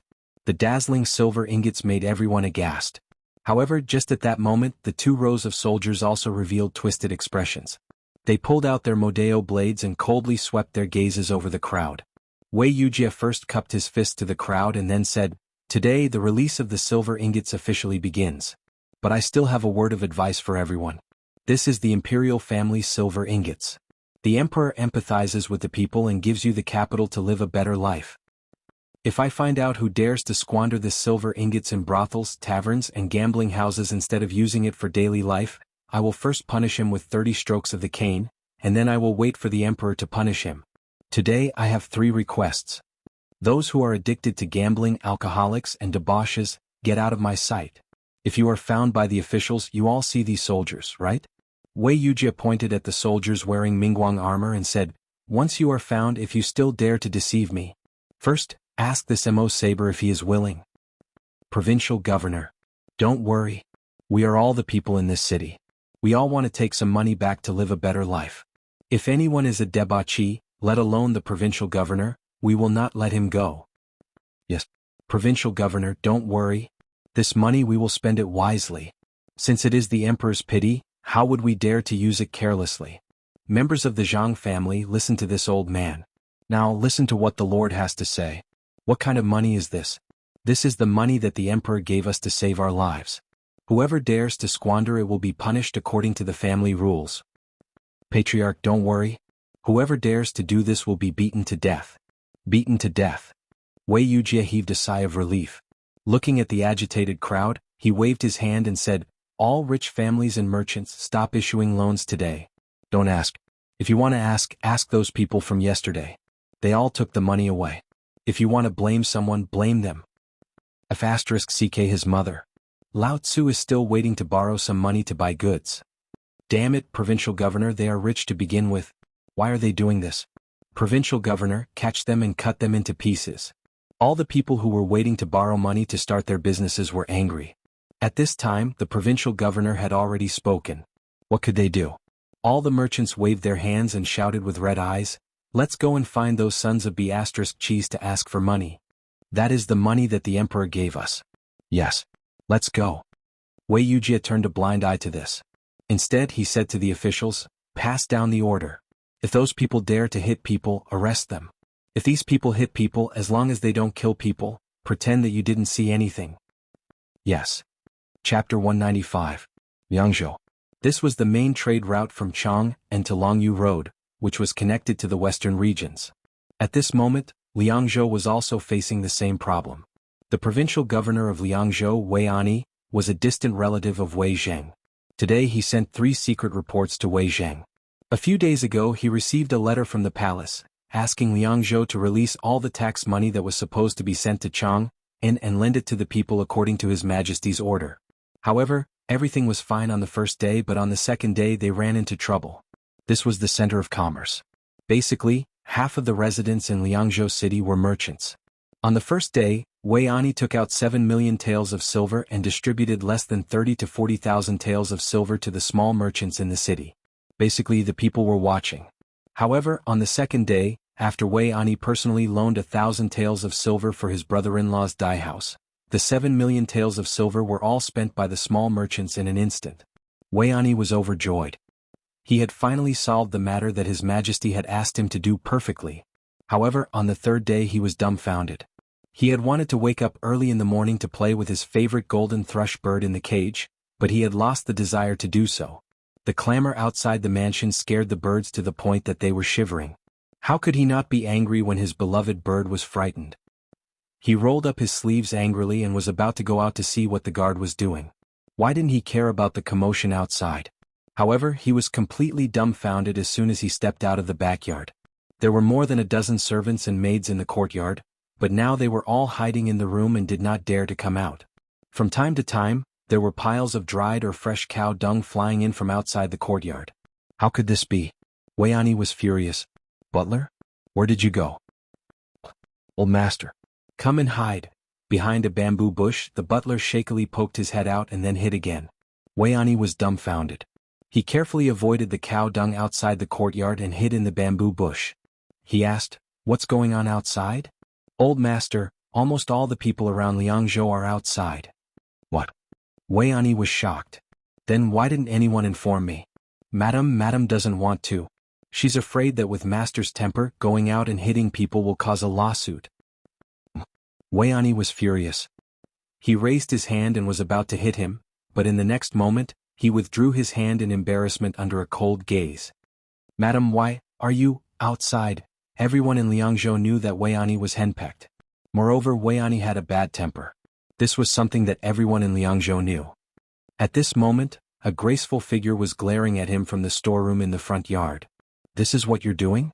This concubine really doesn't know if that cow dung is blind or what. Why can't it smash you to death?" Weiani was dumbfounded. They winked at the old butler and even kicked him, but the old butler remained silent. The old man was furious. Weiani felt aggrieved. He was the governor of Liangzhou, and he was appointed at the age of 40. This was really a stroke of good luck. But why did he have to deal with such a shrew? Although Weiani was sad and indignant, he did not dare to lose his temper. He could only ask shamelessly, "Madam, what's going on outside? Why are you so angry?" "Angry? How would I dare to be angry? I'm the provincial minister, Wei Zheng, Lord Wei's cousin. How would I dare to be angry?" The madam still ignored him. She said to herself, "Back then, how did you swear in his court that you would be a good official? If your cousin knew that you had caused Liangzhou to become like this and caused tens of thousands of people to block the gate, I wonder if Lord Wei would jump up from the court and skin you alive." The more she said, the more Weiani broke out in a cold sweat. His whole body was trembling. Weiani had no choice but to surrender. "Madam, just tell me what's going on outside. The old man feels uneasy." "Oh, you feel uneasy? Weren't you very high-spirited when you lent your brother-in-law the money yesterday? Have you ever thought about what the money was for? This is official money, tax money. The emperor personally ordered you to do this. What about you? 7 million. You gave all of it to those merchants?" Finally, Weiani thought about the emperor's secret plan in detail in his head. He could not help but feel dizzy and fell down. If it were not for the steward's quick eyes and hands, he would have fallen head first on the bamboo fork and died. At this moment he finally knew what was going on outside. He was so scared that he did not even dare to faint. He rolled and crawled to the door. It's over. I'm F***king over.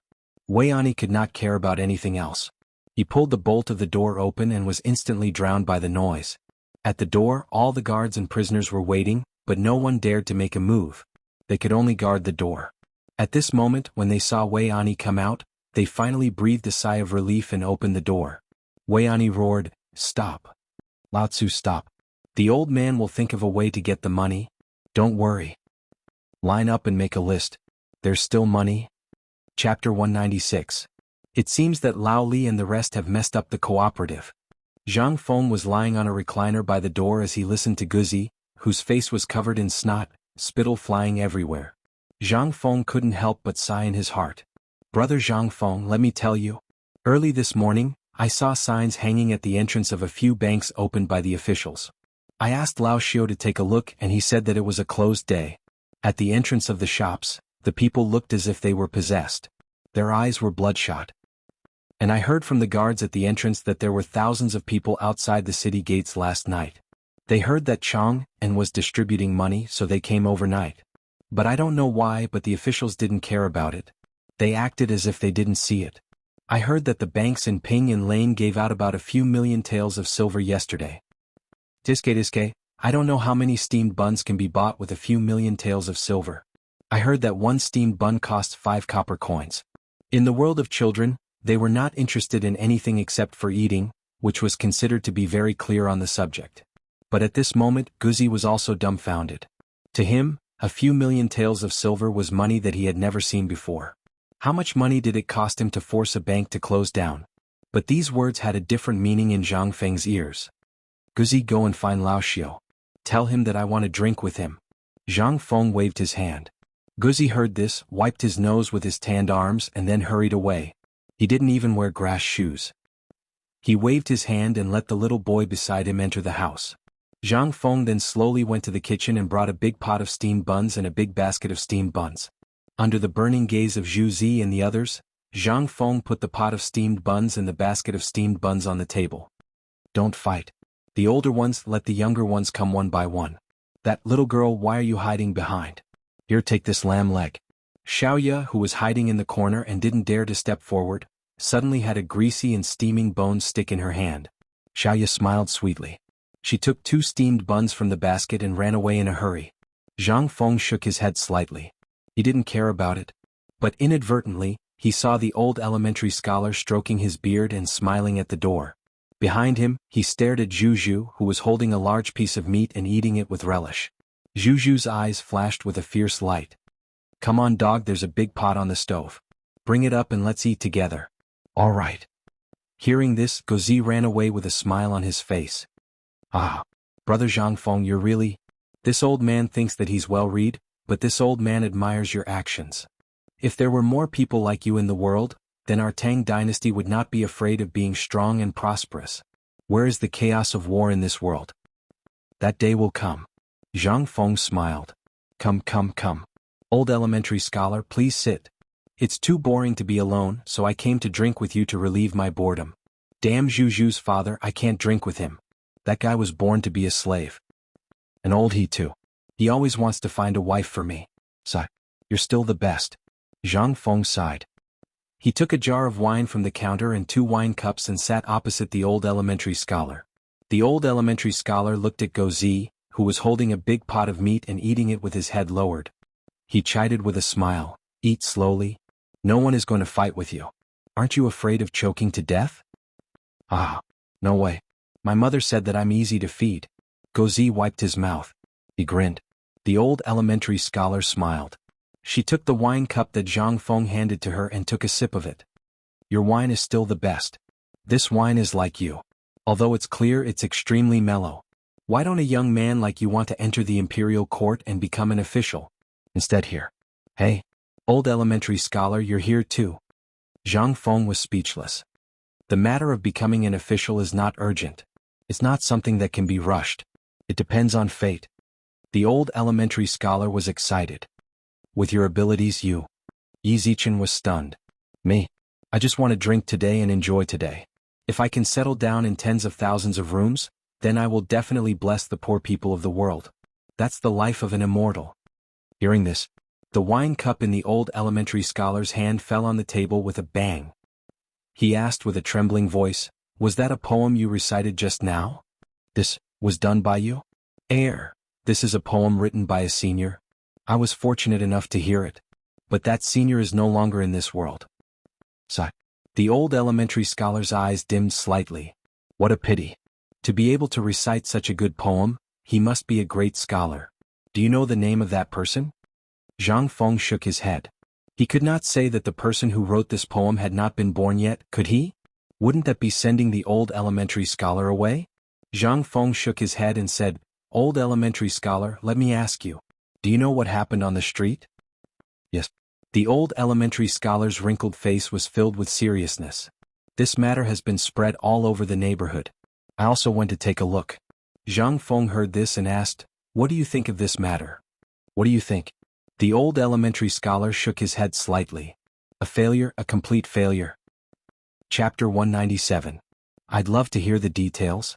It could be said that Zhang Feng had racked his brains for this matter. He had only thought of the perfection of this matter, but he had forgotten that this was the feudal era. At this time, Lao Li and the others were not here, so he could only ask the old scholar, hoping to see the epitome of this era from the old scholar.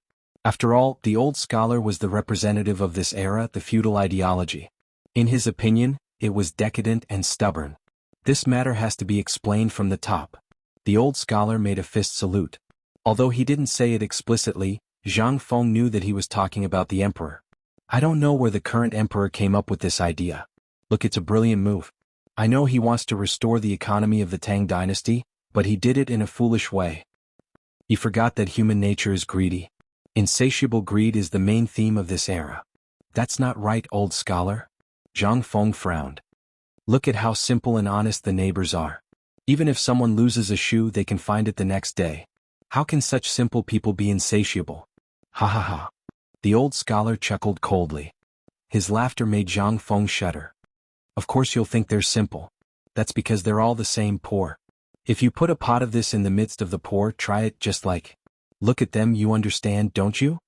The old scholar pointed at the children who were fighting for food. Were they so friendly and harmonious when they didn't have this pot of food? But this thing is rare and they all dream of eating it. Now you think you're helping them, but you don't know that you're actually harming them. Zhang Feng was dumbfounded. How could this be harming them? The old scholar waved his hand, motioning Zhang Feng not to worry. Then he said slowly, I'm not saying that your approach is wrong. On the contrary, you're doing the right thing. Just like that person, your starting point is right. You all want to help the people around you as much as you can, but you have to remember one thing. They're used to being poor. Now, if you give them a piece of meat, they won't forget the taste of meat. On the contrary, when they see the food at home, they can't help but think of your food. They'll do everything they can to win your favor just to eat your food. Zhang Feng frowned slightly. Was this the bad habit of feudalism? The old scholar continued, actually it's not their fault. Who asked them to be poor and can't afford to eat meat? Your original intention was to let them satisfy their cravings, and at the same time, let them get some benefits. But you didn't know that under the beautiful dream of sleeping together, there is a filth that can't be hidden. Think about it. When the day comes when you no longer give them meat to eat, what will they do?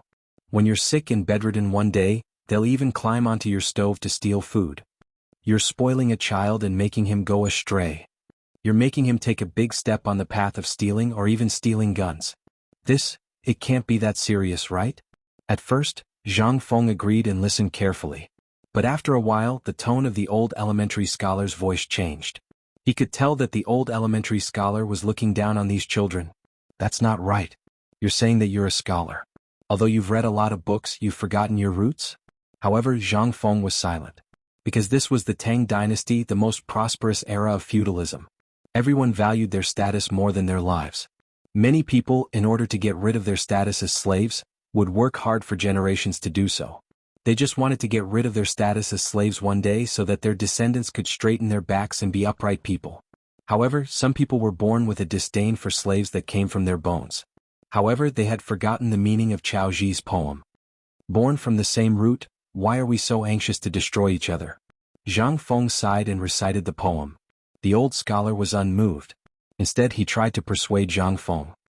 Fengzi, I know you're ambitious and you want to change, but it's easier said than done. Just like what I said just now, I know you know the meaning of my words. You don't want to argue with me because I'm an old man. But if you understand it, you understand it. This is part of the composition of this era. No one can change the fact. Slaves and commoners. Everyone wants to make their household register noble. They are working hard. If one day the emperor suddenly announces that he is going to distribute the wealth and everyone can get a sum of money, do you think it is fair? Will anyone object? This is going to kill people. The old scholar said it very ambiguously. However, Zhang Feng understood what he meant. This was the tragedy of this era. You forgot this point. In this era of strict hierarchy, if you want everyone to be equal, what is that? That's courting death.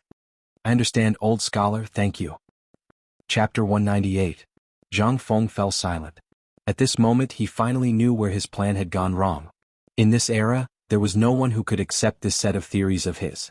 If he forced it, it would only make things worse. No matter how rich the emperor was, it would all go into other people's pockets. How much would the commoners get? Even if they got it, what would they do? In the past few days he had learned a lot from the dog and the rest. 10 taels of silver. They had to repair their houses, buy clothes, make a set of tools to eat, fill the food tanks at home with food, and even return the high-interest money that they had borrowed from their employers. Perhaps he would buy an animal or marry a wife. In this way, was there still a surplus of 10 taels of silver? No more. Moreover, at this moment they were only at the beginning stage of reaching the standard of living, But at this moment, they had to face the problem of returning the money. Although they were motivated and had stimulated their spending, this was simply not the case. In the short term, nothing could be seen, but in the long run, the commoners would have to bear even more burdens. This was the root of the evil in this era. The endless repayment of money would make a person numb. Then, from the motivated actions, they would become numb and depressed. Then they would return to their previous state. And at that time, their lives would be even more difficult and strained. Initially, Zhang Feng wanted to revive the economy and make the people more motivated. But now it seemed that he had no choice. He had thought too much. And in this way, how could the government take back the money? He had thought too much. Zhang Feng could not help but want to slap himself. He finally understood why the old scholar said that this was not helping people but harming them. This was a F***king knife that he had handed to Lao Li. This was terrible. He hoped that they had not created a huge hole. Otherwise it would not be as simple as losing his head. At that time, Zhang Feng would really become a street rat. Old scholar, thank you. I understand. Zhang Feng sighed deeply. The old scholar chuckled and didn't say anything. On the contrary, he looked even happier. Eating the braised intestines was like drinking water. By the way, old Xiaocai, you don't look like an ordinary person. Why don't you become an official? Moreover, wasn't the emperor looking for talented people? Why did you? I'm old. The old scholar shook his head. This old man is 73 years old this year. If I were 10 years younger, this old man might enter the tiger's den to fight, but I'm old now. In the old scholar's eyes, there was an unconcealable sense of vicissitudes. He seemed to be reminiscing about the glory of the past. Zhang Feng couldn't help but be even more curious. From your accent, you seem to be from Yuzhou. Why are you? Zhang Feng seemed to have thought of something. He suddenly opened his eyes wide and said in shock, "You are the former Qin." Cough cough. Hearing this, the old elementary scholar's eyes flickered with an intimidating light. The ancient aura emanating from his body caused Zhang Feng to feel somewhat oppressed. At this moment, Zhang Feng was shocked. Although he usually laughed with old Xiaocai and could tell from his words that he was extraordinary, at this moment he seemed to have suddenly opened a door to a whole new world. He was shocked. There were not many records of the Qin dynasty in history. It was all related to Emperor Yang of Sui. After he destroyed the Qin dynasty, the palace of the Qin dynasty was basically reduced to ashes by his looting. When he destroyed the Qin dynasty, Yang Guang's bloodlust terrified everyone. Basically, all the ministers and generals of the Qin dynasty were killed by him. That was how the history of the Qin dynasty was researched in the future. There were only documents in the ancient tombs and unofficial records. However, right now, there was a powerful person from the Qin dynasty in front of him. How could Zhang Feng not be shocked? Where was this place? This was Chang'an City. No one knew how long the old elementary scholar had lived in compassionate and peaceful alley.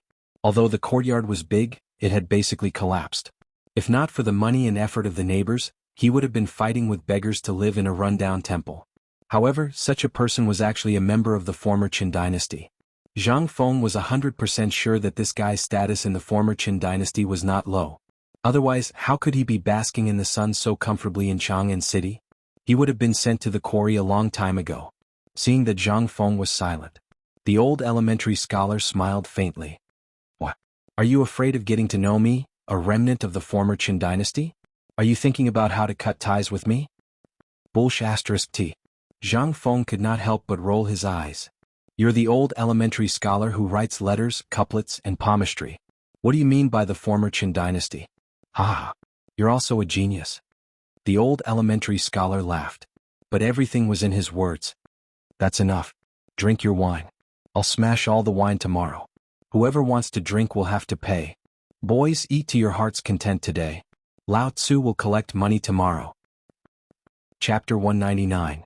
Just as Zhang Feng and the old scholar were joking around, Li Shimin was worried sick. He woke up early in the morning and was in a good mood. He wondered if he should go boating with the Empress in the imperial garden. But at this moment, Wei Zheng arrived. Along with Wei Zheng were several officials. They entered the imperial study. A large group of people surrounded Li Shimin. Your Majesty. The Marquis of Luozhou sent a report saying that there's a big mess in Luozhou. A few merchants took advantage of the loophole and borrowed all the money from the cooperative. I know. Why are you so alarmed by such a small matter?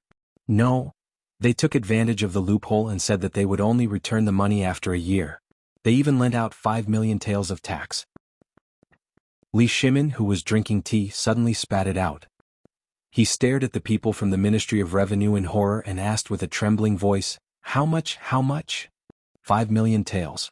And it's from brothels, gambling houses, wineries and other merchants. They borrowed all the money in batches. What? Bastards. Someone come. Pass down my decree, behead these vile creatures. Execute all 9 generations. Li Shimin threw his teacup in horror and roared furiously. Return the money after a year? What the F***? Everything had turned cold. Brothels? Brothels borrowing money for what? Do they lack money? Gambling houses? I've turned a blind eye to this matter and pretended not to see it. Do you really want to jump out and show me? Fine, fine, fine. I'll show you today if I dare to kill. Guards. Your Majesty. Wei Zheng hurriedly blocked Li Shimin and said, Your Majesty, you can't kill these people. They borrowed the money according to the normal procedures. I've checked all our documents and they didn't break the law. It's my negligence that I miscalculated. Wei Zheng's words were vague, but Li Shimin knew that he was talking about him. Li Shimin wanted to explode. However, he swallowed the words that were about to come out of his mouth. What should he say? This was all due to his carelessness. Li Shimin was angry and said impatiently, What about you? If you have something to say, then say it. If not, then scram. Emperor. Please take a look at these memorials first. Wei Zheng handed over 3 booklets to Li Shimin with both hands. Li Shimin opened the report with a gloomy face. When he saw the report from Liang province, his eyelids twitched violently. Tens of thousands of commoners had surrounded the provincial governor's office and demanded money? How could this be? Then Li Shimin opened the report from Chang'an City. Although there was no encirclement, several pawnshops opened by the royal family were forced to close down. How could this be? Where did the problem come from? We remember that Brother Zhang Feng said it very clearly. What exactly went wrong? Li Shimin's heart ached at the thought of so much money going down the drain. It hurt so much that he twitched. Prime Minister Wei, what's going on? Why did this happen? Li Shimin's expression was extremely ugly.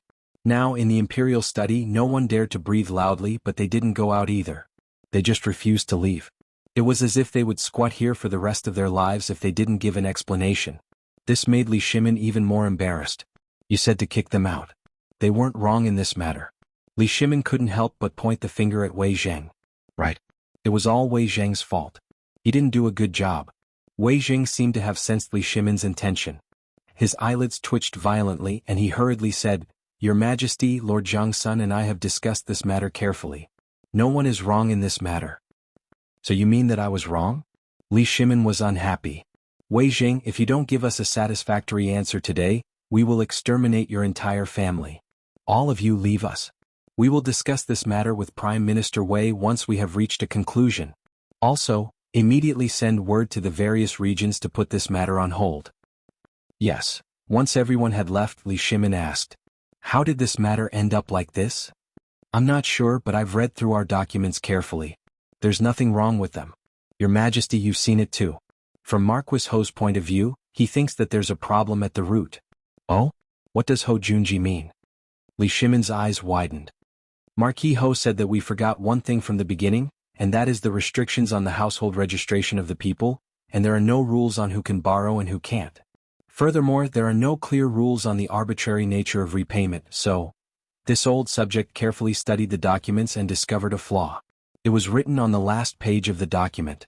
Li Shimin hurriedly flipped through the documents on the table and began to carefully read them. He really did see a problem at a time like this. On the last page it was written as follows. If the amount of silver exceeds 1 million, the repayment date will be reduced to 1 year. Just this one rule had allowed so many people to take advantage of it. This made Li Shimin have the urge to vomit blood. 1 year, tens of millions of silver. Gone just like that? How does Prime Minister Wei think this matter should be resolved? This? Wei Zheng had asked. Wei Zheng couldn't help but begin to shift the blame. Your Majesty, the person who tied the bell needs to untie it. This old subject believes that it is time to leave the palace. Chapter 200. Then what are you waiting for? Hurry up and accompany me out of the palace. Your Majesty, then, what should we do outside? Everyone is waiting outside. Moreover, several big banks in Chang'an City have been scared out of their wits after learning about this situation. If we don't solve this problem, it will cause panic. Li Shimin thought for a moment. He waved his hand and asked Xiao Gizi to change his clothes. Then he said, "Send a message to the Ministry of Revenue to restore order in Chang and city as soon as possible. Tell them that the banks will be open as usual tomorrow morning. Moreover, this matter must be reported by someone. The government must not intervene. Strictly guard against Honglu Temple. If there are any suspicious people, arrest them." Yes.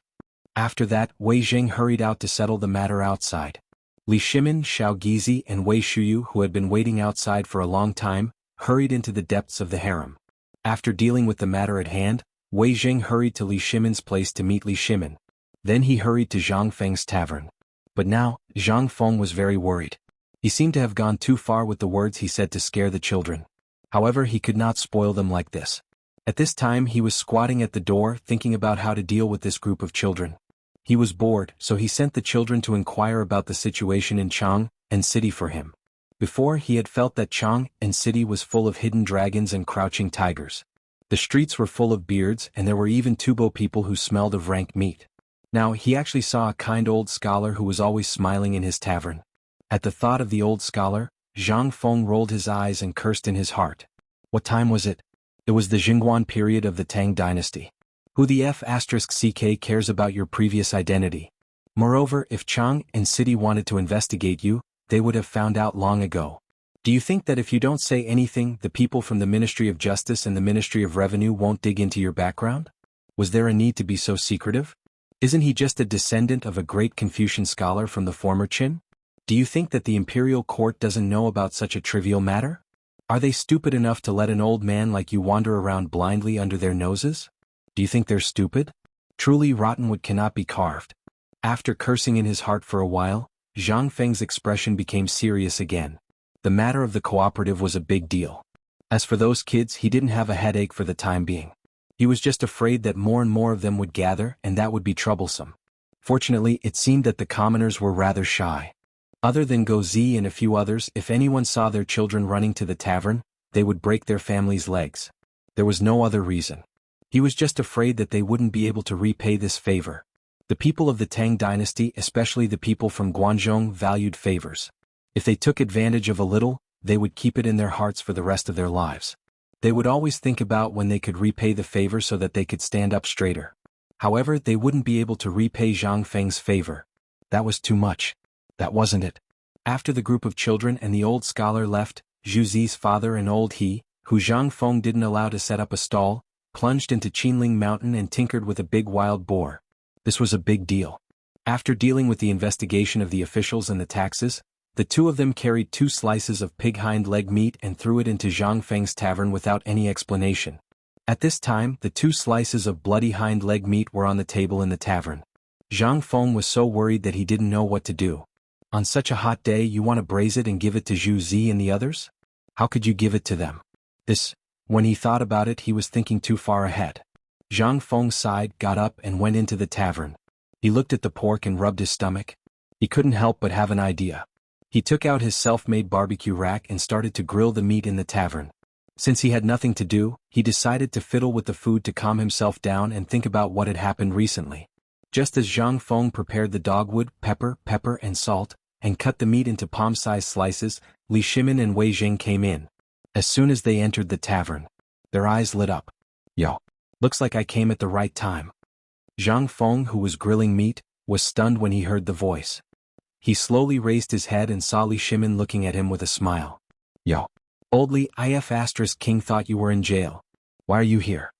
Li Shimin's face darkened when he heard that. So, you can't wait for me to go to jail, can you? Zhang Feng laughed. So good. What I want to say is that you're finally here. Lao Li, if you didn't come, I was going to hold up your portrait and put up posters all over Chang and city. Li Shimin was shocked when he heard that. If the posters were to be put up, what would happen? He hurriedly asked, "Are you in trouble? Do you need a bodyguard?" When Zhang Feng heard that, he glanced at Li Shimin with disdain. So, you want to send your son who knows martial arts to be my bodyguard? Chapter 201. Li Shimin could not help but drool as he watched Zhang Feng cook the barbecue. The spiciness of dogwood made him salivate. However, he was not immersed in the delicious food. He asked, "Who else wants to be your bodyguard?" "Who else can it be? Old son, of course. He's been beating around the bush several times. He wants to send his precious son here. I'm not stupid. Why would I look for trouble? Old son. Li Shimin glanced at Wei Zhang. The threat in his eyes was strong. However, Wei Zhang did not seem to see it. He only stared at the barbecue and drooled. He was almost squatting on the ground and waiting. It's okay. I'll talk to him later. However, I think if you need a bodyguard, just tell me. Besides, isn't this small tavern of yours a little too? Okay. I'll tell you when I think about it. Come, try the barbecue this time. See if there's any difference. Zhang Feng had spent a lot of effort to find all the spices, especially the substitute for chili. In the era of China, there was no such thing as chili. Everyone liked pepper and wild pepper. As for dogwood, which could replace pepper, very few people used it. However, ever since Zhang Feng found cinnamon and other spices by chance in the medicinal shop, he was happy. He could finally find a trace of modern life in the Tang Dynasty. Li Shimin was also interested. The barbecue he had eaten before was delicious, but it was all pork and mutton. However, this time, looking at the big fan of meat on the table, it turned out to be wild boar. He did not know where Zhang Feng got it from. Anyway, Li Shimin had not eaten this for a long time. Now that he saw it, he could not help but reminisce. Brother Zhang Feng, why is the meat so fragrant this time? Did you figure out some spices again? Wei Zhang's nose was really good. He sniffed the bottles and cans and immediately smelled something different. More or less. I found a few tonics in the medicine shop. I had nothing to do, so I tinkered with them. I felt that the taste was not bad, so I mixed them into the dish. I didn't expect that the dish would really become delicious. Zhang Feng responded. He was too lazy to say anything. In any case, everything they ate was cooked in one pot. There was nothing delicious about it. Besides, what could he do even if he did? He had to waste his saliva again, and he also had to prevent these goods from running away. Although these things were not expensive, they were difficult to deal with. A moment later, a large tray of meat was prepared. Li Shimin and Wei Zhang didn't hold back either. They grabbed the meat and started chewing on it. While eating, Li Shimin asked excitedly, I didn't expect you to be doing so well in this alley. I'm alright. But Lao Li, it seems like you're really fine. When Li Shimin heard this, his face immediately turned green. So, you just want to see me make a fool of myself? No? It's just that I heard that there's a big problem with the cooperative this time. When he heard this, Li Shimin was no longer in the mood to eat. When he heard Zhang Feng say it so bluntly, he couldn't help but sigh. Sigh. Brother Zhang Feng, this time, Lao Li was scolded badly by Lord Zhang's son. Tens of millions of taels of silver are gone just like that. I heard that the emperor is very angry. Tell me about this. When Zhang Feng heard this, he pursed his lips.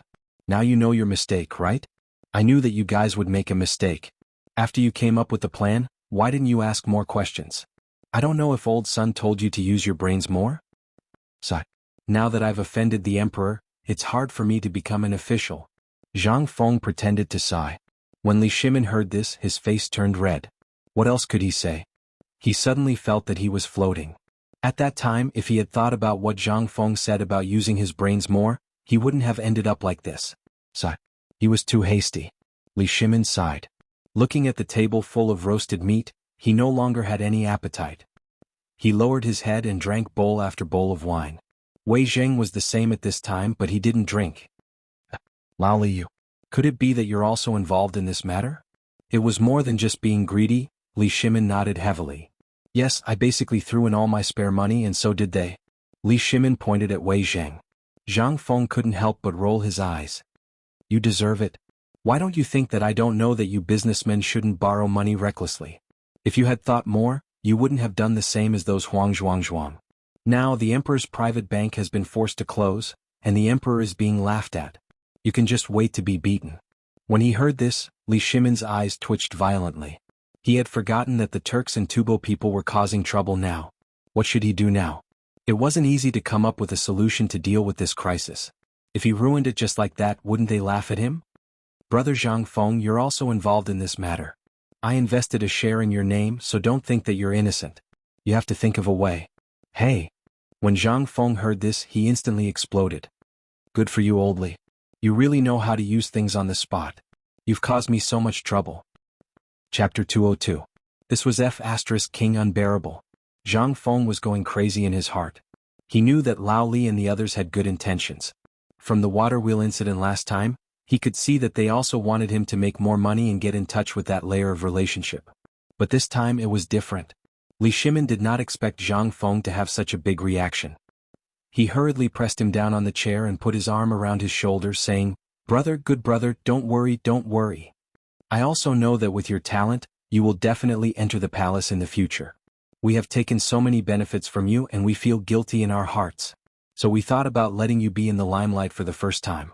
At least Zhang Sun Wuji and the Emperor will remember your name. This way, no matter what you do in the future, it will be good for you. We don't want anything to go wrong. But now that something has gone wrong, we don't want it to go wrong either. Don't worry. As brothers, we still have this. Don't be afraid. When the time comes, if this thing goes wrong, Lao Li will take care of it for you." Zhang Feng heard this and felt a little better. "Good brother. Actually, there is still a way to solve this matter." "Oh, is that true? Really? We are brothers? Since I can say this out loud today, do you think that I, Zhang Feng, have no way to solve it?" Zhang Feng was infinitely pretentious. He looked at Li Shimin contemptuously and said, "Actually, you have made a big mistake. But actually, you are not wrong in this matter." Li Shimin and Wei Jing scratched their heads in confusion and stared at Zhang Feng like curious babies. "What do you mean we are wrong? What do you mean we are not wrong? You should be clearer. What the F***ck do I know what you are talking about?" Li Shimin was almost driven crazy by Zhang Feng. Yet this guy was still leisurely eating barbecued meat right now? Li Shimin couldn't wait to pick up the big brush full of peppercorns and ruthlessly draw a line on Zhang Feng's face. He was too F***king despicable. Alright, I say that's enough, right? Zhang Feng was finally defeated by Li Shimin and Wei Zheng's resentful eyes. He slowly said, "Actually, you did the right thing. Do you still remember Long Yu Dao's advertisement about the locust eggs?" "You mean?" Li Shimin seemed to have understood something. He had learned his lesson and immediately asked, "You're talking about using the method of creating public opinion to spread this matter? But if I do this, won't I still not be able to recoup my capital? Moreover, the matter had not been resolved yet. What kind of method is this?" "That's right, brother Zhang Feng. What you're doing won't help us in the slightest." Wei Jing also asked, "This matter was already like this. Why would they let it spread? Wouldn't that mean that the Tang dynasty would be in chaos? Not only that, how would they deal with the conspiracy of the Turks? Wasn't this a joke?" "You're really," Zhang Feng said speechlessly, "I don't even know what to say to you. You're losing money because your business is not big enough. If I didn't know you well, who would believe that you're doing business? You're doing business? Tell me honestly, what do you do? He doesn't look like he's cut out for business." Zhang Feng spread his hands. He looked at Li Shimin and Wei Zheng. Seeing the embarrassed look on their faces, he said, "Actually, I really think that you're not doing business. You're doing good deeds. I really don't understand. How can you do business in Chang and city like this?" "Ahem. Brother Zhang Feng, tell us about it. We've never come into contact with this kind of thing." Li Shimin touched his nose and said. Zhang Feng glared at him. "Then why are you still saying such things? How can you even say such things? So, you really don't want the money, do you? What I'm trying to say is that everything you're doing right now is actually to promote this matter." "Now, enough publicity. What do you mean?" Li Shimin's eyes lit up. He knew that Zhang Feng was about to get to the point, so he asked hurriedly. "Actually, you don't have to worry about this matter. I think that before tomorrow, the storm of this cooperative will be suppressed by His Majesty. Think about it. His Majesty must know about this and the money is spent on him. Now the Tubo Turks and others are staring at him. Do you think His Majesty won't be anxious?" "I'm very anxious." "Who said I'm not anxious? Just tell me, what should we do about this matter?" Li Shimin urged. Zhang Feng clinked his wine bowl, and Wei Jing tactfully filled it for him. Zhang Feng sipped his wine slowly and said, "The best thing to do now is to wait." "Wait? This matter can wait?" Li Shimin and Wei Jing exclaimed hurriedly. Zhang Feng waved his hand, motioning them to sit down. Then he said mysteriously, "To be frank, if I were His Majesty, I wouldn't care about this matter now. Let this matter brew for 3 more days." "Let this matter brew for 3 more days? Brother Zhang Feng, are you crazy?" Chapter 203. Otherwise, how could he say such a thing? Let this matter fester for a few more days? This day, even 2 hours couldn't wait. In this case, then the Turks would jump out, thinking of this. Li Shimin and Wei Zheng couldn't help but look at each other in horror. They exclaimed in unison, "Do you mean that you want to use this matter to eradicate the foreign spies in Chang'an City?" They didn't rebel, nor did they agree. Instead, they hurriedly made a gesture to keep quiet. "You're really stubborn. This matter has to be done quietly. Why are your loud voices louder than Elder Chen's? Let me tell you, this matter won't attract the Turks' attention for the time being. On the contrary, they will hide at this time. Zhang Feng finally felt a little relieved. These two guys finally knew the usefulness of using their brains more. Finally, what he said to Elder Sun last time was not in vain. Li Shimin was dumbfounded after hearing Zhang Feng's words. This is a rare opportunity to eliminate the spies from the other races. If we give up just like this, won't it be more difficult to find them? Are you stupid? Zhang Feng rolled his eyes at them and said, if you are spies, what will you do when Chang and city suddenly erupts? Will you be silly enough to stick your head out and wait for people to chop it off? Do you think that the spies of the Turks and Tubo are all stupid? Alas. Zhang Feng sighed, rubbed his forehead and said, actually what you said is a little related. But if I were that emperor, I would definitely not take action at this time. Wei Zheng and Li Shimin exchanged glances. They asked, Brother Zhang Feng, do you mean that the emperor wants to cast a long line to catch a big fish? Yes. Look Lao Li, look at Lao Wei. Learn from others. This matter is actually like this. The emperor will definitely not make a move at this time. What is this called? AIO had alerted the enemy by beating the grass. According to the art of war, this is a great taboo. The best strategy is to plan before taking action. That's a long story. Let's talk about the matter at hand first. Zhang Feng thought for a while, trying to think of words that they could understand. Then he said, actually what happened this time was indeed wrong. The only mistake is that the matter this time is too small. If it were me, I would spread the net across the entire Tang dynasty.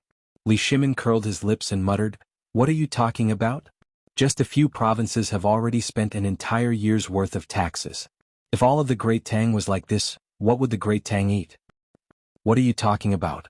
When Zhang Feng heard this, he immediately exploded. He got up, put his hands on the table and said, let me tell you, this matter is very profound. It's something that you can't understand at this stage. This is why you can't do business well. Don't ask.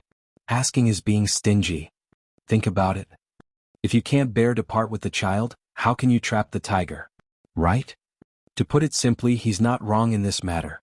That's how it should be. That's why I said that this matter needs to be prepared for 3 days. 3 days is enough for some people to know about this matter, and they can't sit still. What will happen if the people can't sit still? Of course, they'll go and see if this matter is true. Then they'll think about whether to borrow some, and then let this matter spread among their relatives and friends. Zhang Feng's mouth was dry, while Li Shimin and Wei Zheng were stunned. When it was over, while Zhang Feng was drinking to moisten his throat, Li Shimin looked at Wei Zheng, who was sometimes pulling his beard and sucking in cold air, and asked, Old Wei, do you understand? No. This old man is stupid. If this matter happened in other places or other businesses, it might really be a novel innovation. But what was this? This was gambling with the fate of the Tang dynasty. Did Li Shimin dare to do it? Of course. He didn't dare to. When this matter happened, everyone's first reaction was how to cover it up, not how to make a big deal out of it. If this matter was made big, then wouldn't the Tang dynasty really be in danger? But the two still suppressed the doubts in their hearts. After all, they were businessmen at this time, and Zhang Feng only gave his answer from the standpoint of a businessman. They also wanted to know how Zhang Feng would arrange this matter. What was his plan? At this time, after drinking a bowl of wine to moisten his throat, Zhang Feng put 3 pieces of roast meat on the plates of the 3 people, and said while eating, let me tell you, if you think the worst about this matter, then you're really wrong and you're really narrow-minded. Tell me what on earth happened in Chang and in other places. Although he didn't go out, he had many eyes and ears, so it was not surprising that he knew this. After hearing this, Wei Jing said, according to Lord Zhang's son, in 3 days Chang and city consumed 30 million taels of silver, and in Luozhou, Liangzhou and other places, the total consumption was about 23 million taels of silver. Hearing this, Zhang Feng was dumbfounded. Why so little? This is the annual tax of these 3 places? Chapter 204. Li Shimin almost spat out the wine in his mouth when he heard that. That's not enough? Brother, that's almost a year and a half's worth of taxes collected by these places.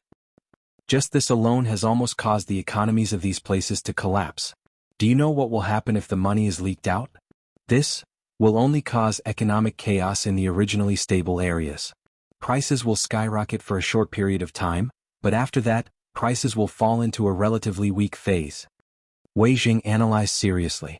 This was the best result they could come up with. What kind of place was Liangzhou? Liangzhou was connected to Tubo or the western regions by Longyu Road. It was also an important economic and trade center of the Turkic Khaganate. If something went wrong here, it would be a huge problem. However, Zhang Feng shook his head. I know that Liangzhou, Luozhou, and Chang'an are the most suitable places for the cooperative because they are the closest to Chang'an.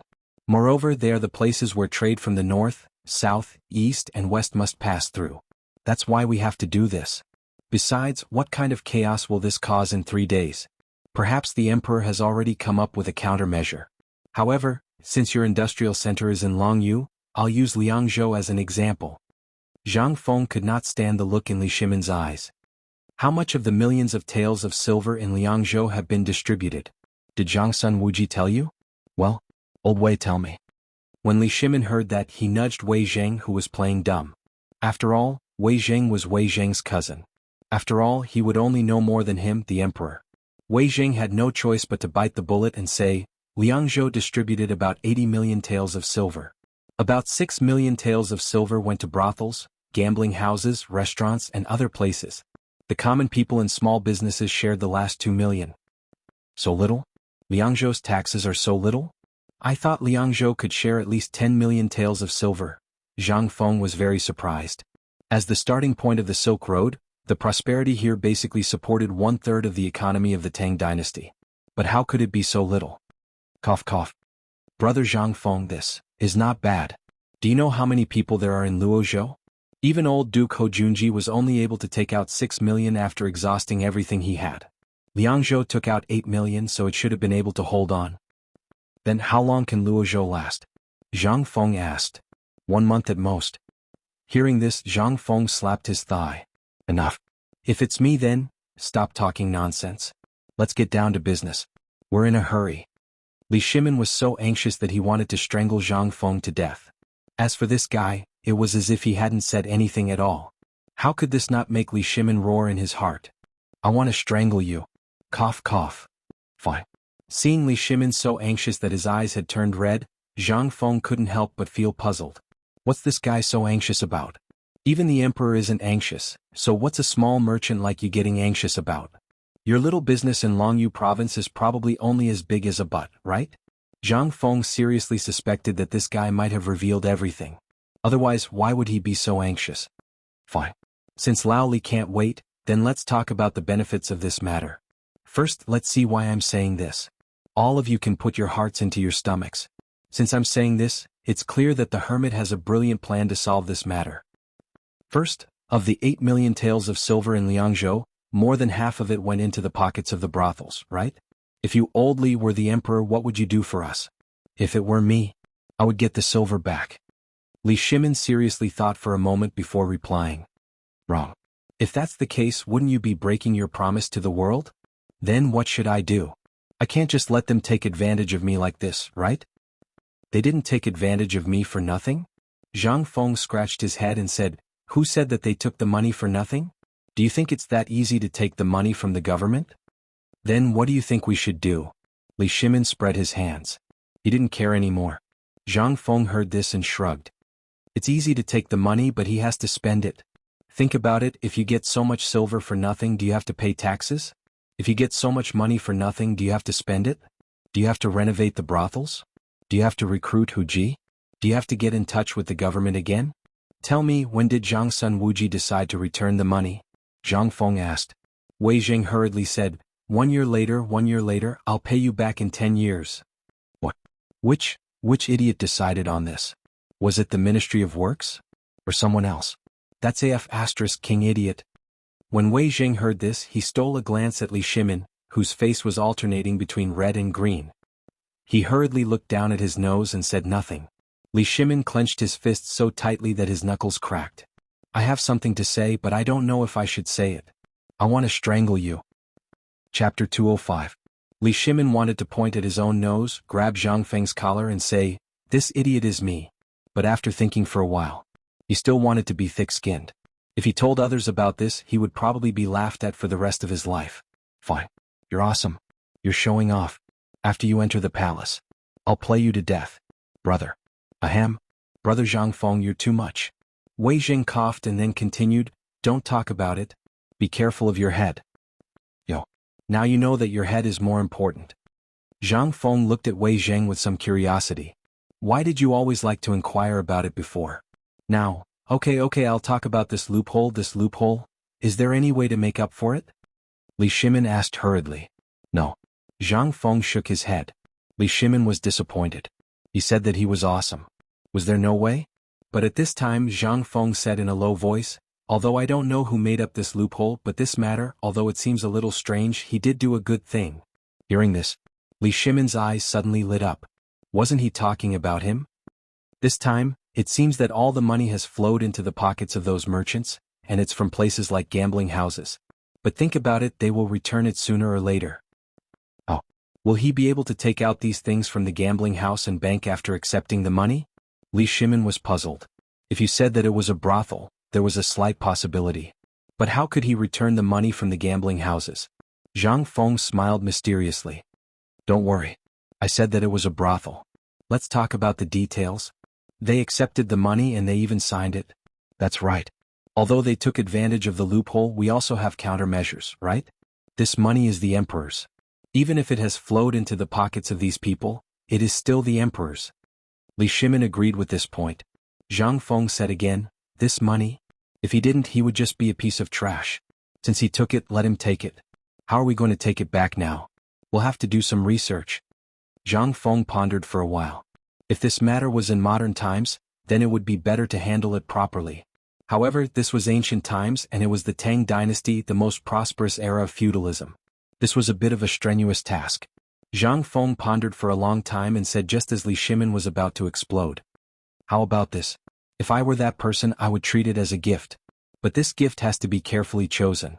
Think about it. What would they do if they took the money? You know how to expand your business. Well, if that's the case, give him a rectification document. You want to open for business. Fine. Just you wait. Give him a year and a half. If he wants to open for business or secretly run it, hee. Zhang Feng smiled slyly. Li Shimin, who was listening carefully and pondering, couldn't help but feel a chill run down his spine. I say, brother Zhang Feng, can't we stop being so flustered? You'll scare people to death like this. Okay. Zhang Feng smiled and toasted Li Shimin with a bowl of wine. Li Shimin then asked, if you do this, won't they not dare to spend the money even if they have it? They can't spend it? Won't they be anxious? They are anxious. Just wait for them to be anxious. Zhang Feng patted Li Shimin's shoulder and said, as long as they are anxious, then things will be easy to handle. You can ask them to fork out some money and then you can open for business. Fork out money? Wei Zheng and Li Shimin heard this and couldn't help but speak in unison. Yes. Think about it, they borrowed 1 million yuan as a minimum, right? Then you can ask the provincial governor to do something about it. If they want to open for business, fine. Wait for the documents from the higher-ups. If they can't wait, then fork out money. From tens of thousands of taels to tens of thousands of taels, it's up to you. This way, won't you make up for the difference in price you lost? No. Wei Zheng was furious when he heard this. Brother Zhang Feng, you're helping the evildoer do evil. Think about it, this official is already a little vague. At this time, you're asking him to publicly use the messenger's authority. Aren't you harming others by doing this? You mustn't do this. Fine. Zhang Feng was speechless. Even the emperor isn't anxious, but you're a businessman. What are you anxious about? Listen to me first, okay? This is one of the methods. The second method is to restructure the business. As long as you can get the Ministry of Works to restructure the economic system in the market, all the property rights will have to go through the government's investigation. At this time, if you introduce other businesses, will they just sit and wait? They'll definitely see that if they can't do this, then they'll go back to do other things. After all, this money has to be returned. Moreover, if the government does this, as long as they're not fools, they'll know that this money is burning and they'll definitely think of other businesses. In this way, things will be easier. Zhang Feng went one round in circles. Li Shimin was completely dumbfounded. He was confused by Zhang Feng's words. At this moment, his eyes were dark as he asked, that's it? No. Who said that it's over? This is just the beginning. Chapter 206. In fact, the first thing was to give the money. Zhang Feng was just saying it for fun. If old Li and the others really dared to do this, he would immediately pat his buttocks and flee. This was a big crime to kill him. However, after seeing old Wei's indignant look, Zhang Feng finally felt relieved. In fact, when he knew that this matter had gone wrong, he had already thought of a solution. However, this thing was a little shocking, so Zhang Feng was not sure if it would work. Therefore he took a big detour and explained the matter clearly. At this time, seeing that Lao Li and Old Wei seemed to understand a little, he said, "There is something that I don't know if you have heard of it? Have you gone to buy vegetables?" Li Shimin and Wei Jing shook their heads. Zhang Feng did not expect them to understand. In this era, if a man went to buy vegetables, he would be laughed at. Then he asked, "Have you gone to buy wine? When you buy wine, if you are short of a penny, if it is a familiar shopkeeper, will he say to make up for it next time?" "Yes, we have." Wei Jing and Li Shimin nodded. "Then let me ask you again. When you do business, do you give money after receiving the goods? Or do you give some benefits when the goods are sold?" "Yes, we do." Li Shimin and Wei Jing nodded again. They did not understand. This was something that every businessman would give. It was also called a gift. Are you thinking of using the business method to get all the money back?" Wei Jing asked doubtfully. "No. Am I, Zhang Feng, such an unscrupulous businessman? Am I that unscrupulous?" Zhang Feng pointed at his own nose. Li Shimin and Wei Jing nodded seriously. This made Zhang Feng feel a headache. If he wasn't black-hearted, would he have created such a meticulous plan? This plan had now been quietly launched. It was fatal for the entire Tang dynasty and its surrounding countries. It meant that Zhang Feng's words had already firmly controlled the lifelines of these countries in the hands of the Tang dynasty. However, this was just the beginning and the results had yet to be seen. Zhang Feng was a little speechless. In the end, he opened his mouth but didn't say anything. "All right. Let's continue. Just pretend I didn't say anything, okay?" Zhang Feng shrugged and said, "Actually, this is a small favor between merchants or acquaintances. For example, if you eat wontons for a month, even a small stall vendor will give you a few more wontons or a side dish." "What is this?" "This is their subconscious, as if they want to hold on to these customers." "What if we expand it 100 times? Let's take this matter from the merchants to the common people. These are all things in their subconscious minds. What do you think will happen?" Li Shimin was shocked. Wei Jing's face couldn't help but suddenly freeze. Zhang Feng continued, "Think about it. Take my small tavern as an example." Zhang Feng pointed to the side dishes on the table and said, "If I reduce the dishes every time, and then give some side dishes to the customers after they come, do you think they will be grateful? Take the butcher who sells meat for example. If you buy 3 caddies of meat, the butcher will give you a pig bone. Is this a way to win business? Take the grain shop for example. If you buy 1 caddy of brown rice and after paying the bill, you give him a handful of rice. What do you think will happen at that time?" "Yes. I know you will definitely say that it may be good if there are only 1 or 2 people, but if there are many people, won't the merchants lose money?" Li Shimin and Wei Jing nodded thoughtfully. Zhang Feng shook his head and said, "No. You're wrong. Although it seems that there are some losses in this period of time, but this little loss is not enough for that rat to steal food. But this handful of rice, a side dish and a pig bone, what is that? That's the foundation for his long-term business." The commoners, after receiving the favor, feel that the merchants have given them face. The honest commoners, next time when they buy rice, meat or even go to the tavern, what will they do? They will still go to the same place that gave them a bargain. What? That's because no one is greedy from the bottom of their bones. They only covet a little bit of kindness, but they've fallen into the trap of the merchants. At this time, do you still think that the merchants are losing money? Zhang Feng smiled slightly and looked at the shocked faces of Li Shimin and Wei Jing. He said again, "This is only one of the methods. The other method is to let the business of the merchant have repeat customers, and the people will always use this small favor as something to show off. They will flaunt it everywhere. This way the merchant will have an endless stream of customers, right? And this is all because of this little favor. And this little favor is the first way to stimulate consumption. It is also to take advantage of the commoners' greed, so that their business will never have to worry about customers. It seems that there are losses in a short period of time, but compared to the commoners' discussion, that little loss." "Ah." Li Shimin was shocked. Zhang Feng's words made his blood boil. He wanted to roll up his sleeves and be a merchant right now. However, at this time Wei Jing asked, "What does this have to do with the cooperative? No matter how I look at it, these two things are unrelated." Chapter 207. Although Zhang Feng was talking about a battle of words, did it have anything to do with solving the current crisis? Could it be that brother Zhang Feng was drunk? Otherwise, how could he not know about this? Li Shimin could not help but patiently advise Zhang Feng to give him a lecture. "Brother Zhang Feng, The current situation is that there is a crisis in Chang, and Liangzhou, Luozhou, and other places. Now we have to think about how to remedy it and earn back the money. That is the key. Although what you said is good, it has nothing to do with the current situation, right? That's right, brother Zhang Feng. Think about it again. How should we deal with this matter? The gate of our mansion is blocked by people. Li Shimin and Wei Zhang's repeated bombardment did not make Zhang Feng have a trace of repentance. Instead, he waved his hand and pretended to be mysterious as he pinched his fingers. Seeing this, Li Shimin couldn't help but want to beat this guy to death. I pinched my fingers to calculate. Don't calculate.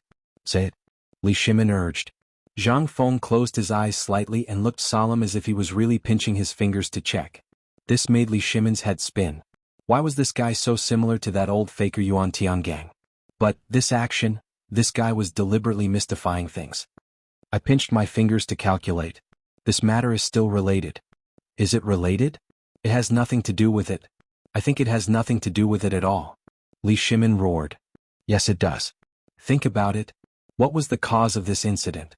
Is it because of the cooperative? If so, it will be easy to deal with it. How can it be easy to deal with it?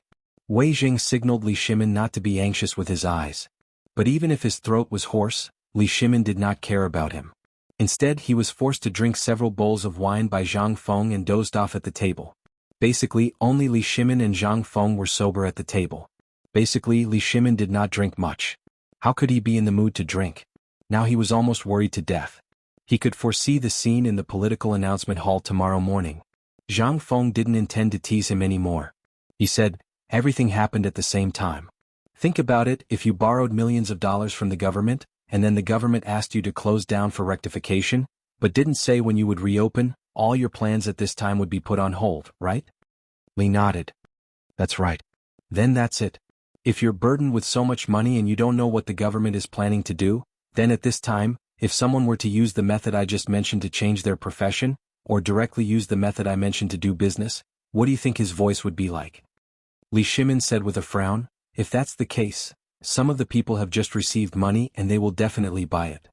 If there is a preferential policy at this time, I will definitely make the business more popular. But what is this coupon? Is it the benefit of the rice you said? Yes. But it is also a wrong understanding.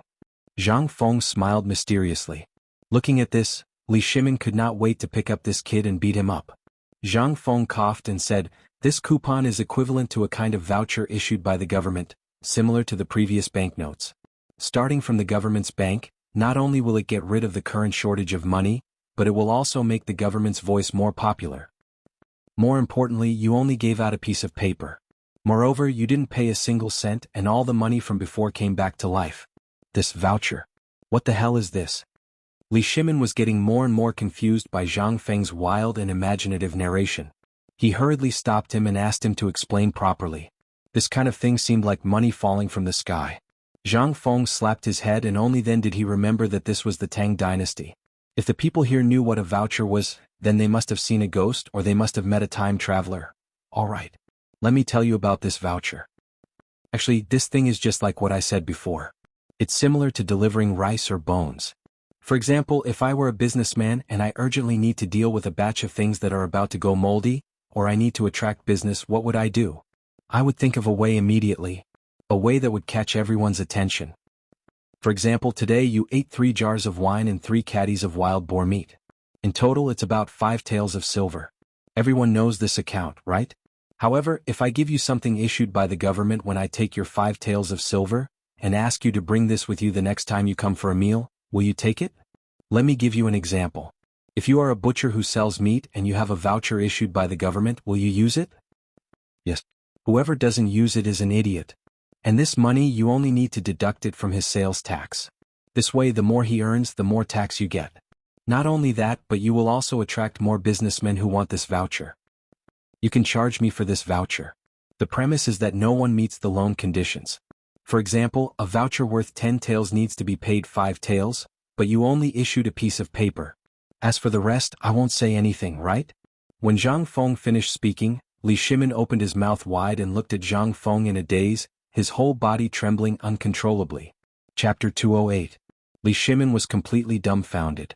Although Zhang Feng was talking about a business model, It could be seen that once such a business model was launched, the income tax of the Tang dynasty would increase exponentially. In that case, Great Tang's tax revenue alone would double.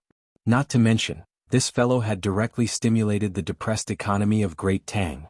Moreover, he only needed to issue an imperial edict and then publish a notice in the Ministry of Revenue's coinage department. It was that simple. However, there was still a problem that troubled Li Shimin.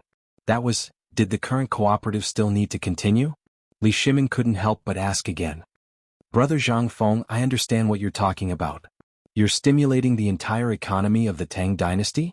Let the economy, which was originally weak after the war, completely recover because of this matter?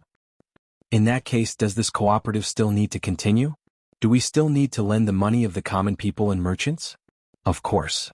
Why not? Don't you want to earn money? Are you stupid? No, who is it? Zhang Feng said mysteriously, if I were that person, not only would I lend, but I would also collect money. Collect money? How do you collect money? Li Shimin asked in surprise. He even kicked Wei Zheng, who was pretending to be asleep. Wei Zheng then pretended to wake up leisurely. He had to pretend that he didn't know about this matter. Otherwise he was not Zhang Feng. If there was even the slightest deviation in such a confidential matter, then therefore he could only pretend to be drunk. Everything would be solved. But now he didn't even have a chance to pretend. It seemed that the emperor had to find a scapegoat. And the protagonist had become this scapegoat. Wei Zheng cheered up and carefully remembered the conversation between the two in his heart. Zhang Feng said, actually think about it. I've already given you the answer. And didn't old Sun show me the pattern of the banknotes drawn by Fang Xianling? This is the way. Nowadays, whether it's the Tang dynasty or the outside world, people use carriages to carry coins to buy and sell things. Isn't it tiring? But at this time, if this thing appears in the Huang manor, we can let the merchants store the money in the Huang manor. Think about it, how much money will the emperor's treasury accumulate in a short time? This is the most important part of the cooperative. Buzz. Li Shimin's head exploded. It turned out that the reason he had borrowed the money was because of what Zhang Feng had said, you can't trap a wolf without risking your child. Were they waiting for him here? The more Zhang Feng spoke, the more excited he became. He did not see the exchange of glances between Li Shimin and Wei Zheng. Now do you understand why I want to borrow money and why I said that you were wrong and right? If it were me, I would like to lend out the entire Tang dynasty. Think about it. You've just done something and the money will return to your pockets. Not only that, but it will also bring you a lot of interest. Then, you can lend the money out continuously. It's like a rolling snowball rolling bigger and bigger. What do you think of this method? This, Brother Zhang Feng, now I really want to pry open your head and see if it's the same as ours. This? How did you think of this? This is a secret. Zhang Feng smiled slyly. This is not the end. They won't give you the money for free. At this time you can also add some interest. It's like they're lending you the money. This time, Li Shimin and Wei Zheng were dumbfounded. How did it become us borrowing money? In that case, didn't we do all this for nothing? Zhang Feng waved his hand slightly. You don't understand, do you? What kind of interest are you lending out now? Ahem. It's not us. It's His Majesty. His Majesty is lending it out. Wei Zheng reminded. The interest of the money lent by His Majesty is set at 1 tael of silver. In general, it's 1 tael of interest per year. In the Tang dynasty's currency decimal system, 100 copper coins were equal to 1 tael of silver. 10 taels of silver were equal to 1 tael of silver. In other words, 1,000 copper coins were equal to 1 tael of silver. The interest of 1 tael of silver was not low. The ordinary people in the Tang dynasty, including the people in Chang'an City, only earned about 10 to 20 copper coins a day. It could be seen that the interest of 1 tael of silver was equivalent to 10 days' income. It could be said that it was high, but it could also be said that it was not high. After understanding the currency system of the Tang dynasty, Zhang Feng said, the interest of 1 tael of silver is about the same. The problem is the interest of 1 tael of silver. If you lend it out, it's 1 tael of silver. But if you deposit it with you, you're a fool. Li Shimin rolled his eyes. How could he be so stupid? However, Zhang Feng grinned again. You can also use the calculation of merchants. What calculation? The interest of 1 tael of silver is unchanged. Maybe it can be increased a little later. That depends on their ability to borrow money and the purpose of borrowing money. If it's a merchant, it's not too much to add 1 tael of silver to the interest. However, the interest of deposits is also divided in this way. From low to high, but the highest interest must be half of the interest of the loan. Chapter 209. Li Shimin was dumbfounded. Wasn't this the usual method used by banks? What was the use of bringing up such an old story? There was no need to do so, was there? If he were a businessman, would he take out the money he had stored in the cellar? No way. They wouldn't care about such a small amount of interest. Brother Zhang Feng, all the banks are doing this now. Do you think they would be stupid enough to keep their money in the imperial plantation? Moreover, the banks in many places are different. I know. These are not controlled by any one person. These are controlled by the dukes or the big families. For example, the 5 families and 7 families. I said before that it's a centralized power. Could it be that you've forgotten what I said? The reason why the emperor believes in your lame trick now is because I believe that he has wanted to do this for a long time. But if you do this, I said something before. Have you forgotten? You mean, banknotes? Wei Jing asked cautiously. Yes. That's the thing. Think about it. Now this thing does exist, but it is not confirmed by the government at all. In other words, it is recognized. If this is not recognized by everyone, then the evidence in your hand will be a piece of waste paper. But if His Majesty personally issues an edict to exchange all the coins for such a thing, what do you think will happen? One is a thing that no one knows if it will change tomorrow. The other is a hard currency with legal effect. Which one do you think is safer? Are you willing to carry boxes and carts of bulky money to buy and sell, or are you more willing to carry dozens of banknotes in your arms and live freely? Well, Li Shimin was a little excited. He had wanted to do this for a long time, but there was no other way. He was short of money. However, because of some things he put this matter aside. But now that he thought about it, if he did it at that time, the effect would not be as good as it was now. Once this thing was made in the teeth of the storm, not only would the currency of the Tang Dynasty be under his control, but he would also be able to hoard a large amount of foreign money. Anyone who wants to do business in the Tang Dynasty, I'm sorry, but please exchange for the most popular currency in the Tang Dynasty. Alright then. In this way, even to the outside world, money would flow into the Tang Dynasty sooner or later. Was he still short of money? At that time he would only complain about having too much money. Thinking of this, Li Shimin's eyes were spitting fire. He couldn't sit still for a moment and hurriedly got up to leave. But Zhang Feng held him down. Lao Li, are you panicking again? This has nothing to do with you. Think about it. This is a problem that even I can think of. Even until now, Chang, and has not fallen into chaos. What does this mean? This means that the emperor has already thought of a countermeasure. Just stay calm and steady. But, Li Shimin wanted to explain, but Zhang Feng waved his hand and said, Today let's drink. It's rare to see such good wild boar meat. I believe that even you can't eat so freely like this, right? There was something before, so you couldn't eat to your heart's content. Now that things are settled, let's eat freely. Otherwise, it won't be fresh tomorrow. Come on, Old Wei, let's drink. Ding. After clinking the wine bowl with Old Wei, Zhang Feng turned around and went to roast the meat in a daze. While roasting the meat, Zhang Feng looked at Li Shimin, who was sitting on pins and needles, and said, I know you're anxious, but believe it or not, if you go to your Lord Zhang Sun now, you'll definitely be refused the door. Li Shimin was dumbfounded. When he went to see Zhang Sun Wuji, he always just had to say a word, and Zhang Sun would immediately come to see him. How could he be refused the door? If you go to see Zhang Sun Wuji now, you'll be leaking the emperor's secret. Think about it, would he dare to see you? With that little money of yours, it's fine if you lose it, but I guarantee that in less than half a month, Lao Li's mouth will be grinning from ear to ear. At that time you'll be worried about how much money you have. It's better to think about how to spend this money. Li Shimin was too embarrassed to leave, so he simply let go of his stomach and ate. After knowing about this matter last night, he really didn't want to eat or drink. Just now he was forced to drink a few bowls of wine, and his stomach was empty. Now he was panicking with hunger. He couldn't help but ignore it. As long as he could deal with this matter, he might as well eat to his heart's content. While eating, Wei Zheng and Li Shimin were whispering something. Zhang Feng was also crazily roasting meat. In the summer it was not a good idea to store the meat. He wanted to roast all the meat tonight and then bake it into jerky. This wild boar meat was good stuff. Although it was a little rough, if it was made into jerky, it was not much different from butter jerky. Moreover, in this era, who wanted to eat beef? Dream on. Zhang Feng was still thinking about whether or not to sell this thing called barbecue. This could be considered an additional source of income. Brother Zhang Feng. It's not early today. Just as the afterglow of the setting sun shone in the small tavern, Li Shimin stood up and put an ingot of gold on the table. With Wei Zheng's support, he dizzily clasped his fist. He was about to leave. Seeing this, Zhang Feng waved his hand and said, "Wait." Chapter 210. In the end, Li Shimin and Wei Zheng each carried a large pile of barbecued meat and a large piece of wild boar meat and walked out of the small tavern. Out of the small tavern, Wei Shuyu hurried forward and removed the burdens from their bodies. Li Shimin breathed a sigh of relief. When he saw Wei Shuyu drooling while staring at the greasy oiled paper, he immediately frowned. "If you want to eat my food."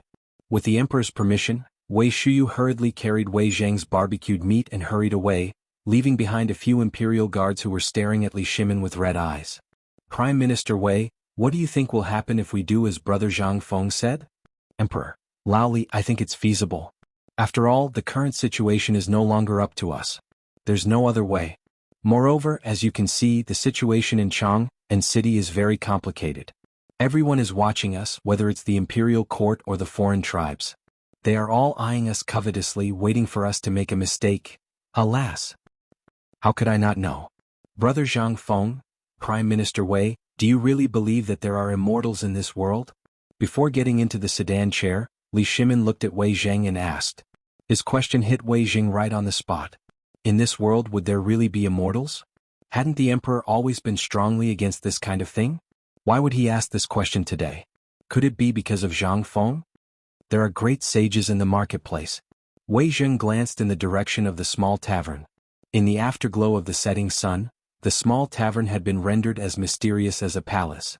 However, he knew that this was the most inconspicuous place in Chang and city. It was in such a place that there was such a person.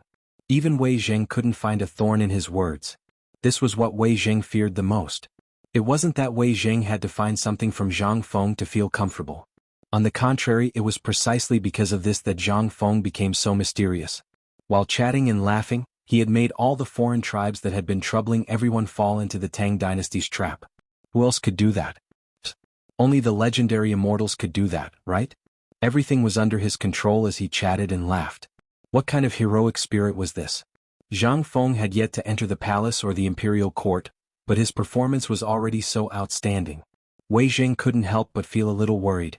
If there was a day when Zhang Feng became an official in the imperial court, even with the few of them around, they would not be able to guarantee his safety.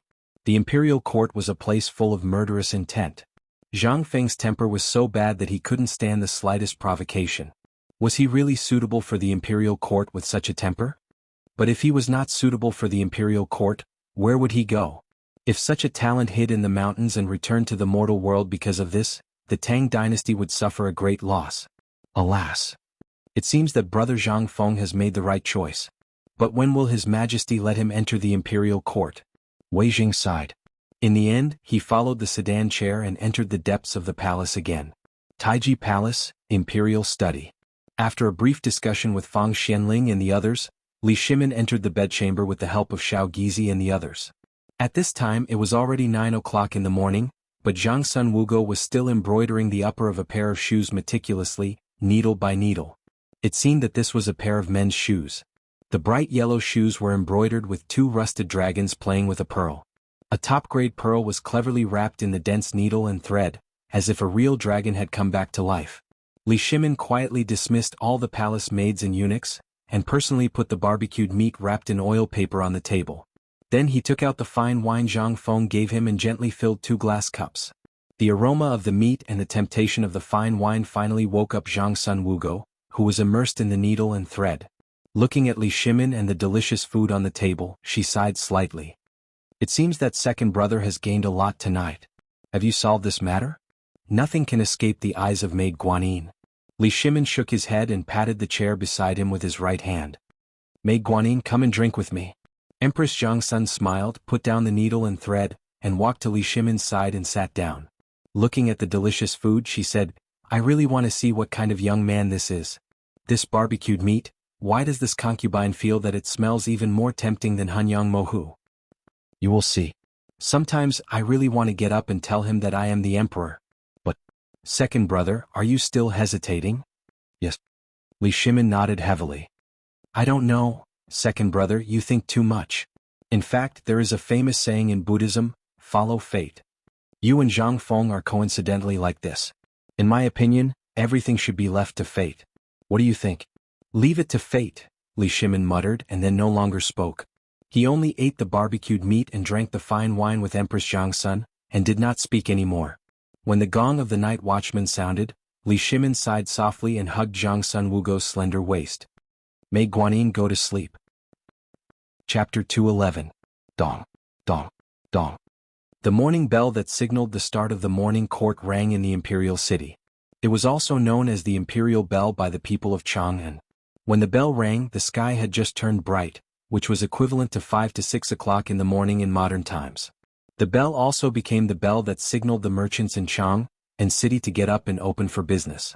When the bell rang, the officials had already crossed the Vermilion Bird Bridge and walked into the main hall of the political announcement hall. Today was no different from the past. All the officials held the white jade tablets in their arms and walked without saying a word. But today was different. This feeling was a warning in everyone's heart. Yesterday, everything that happened in Chang'an, Luozhou, Liangzhou, and other important trading places of the Tang Dynasty was still known to all the officials.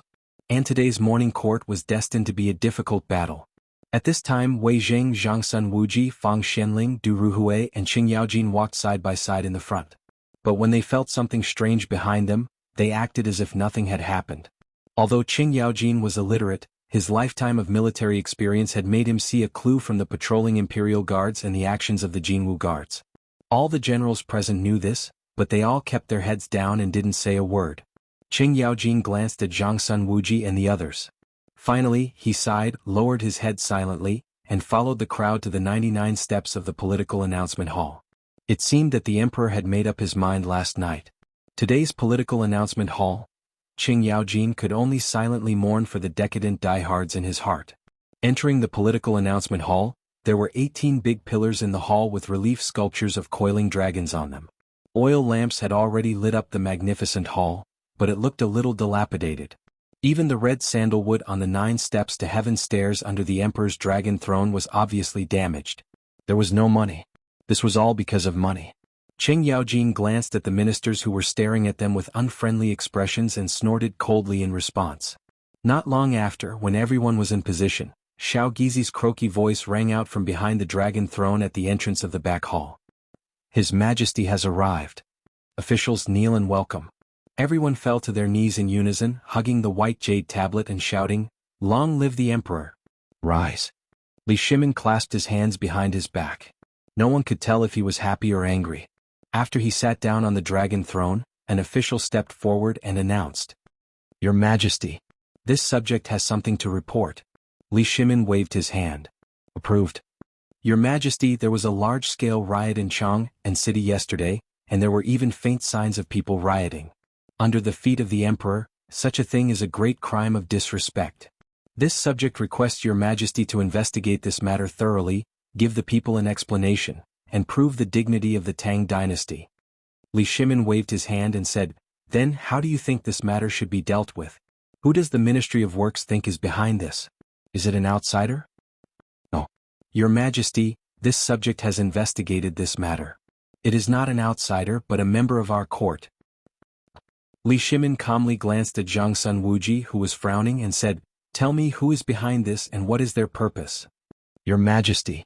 The official of the Ministry of Works hurriedly knelt on the ground, and then several other officials knelt and said, "This subject has been investigating this matter since yesterday, and found that this person has illegally expropriated the tax revenue of the Tang Dynasty and used the imperial plantation to make money, which forced the imperial plantation to close down. Yesterday this subject found out from the Chang'an county government, officials at all levels, and merchants who benefited from this matter, which has caused dissatisfaction among the merchants in Chang'an city. Most of the merchants are waiting for this matter to make a fortune." Li Shimin waved his hand and interrupted the man's words. He asked, "Zhen just heard that someone was using the imperial plantation to wantonly amass wealth. Why are there merchants waiting here to make a fortune? If you don't tell me what's good or bad, Zhen will definitely punish you for deceiving the emperor." When the crowd heard this, they were shocked. They hurriedly said one sentence after another. In the end, they really told the whole story.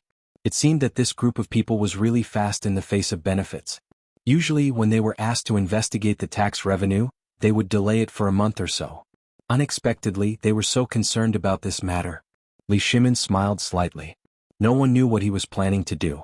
After waiting for a while, most of the Confucian officials were filled with righteous indignation.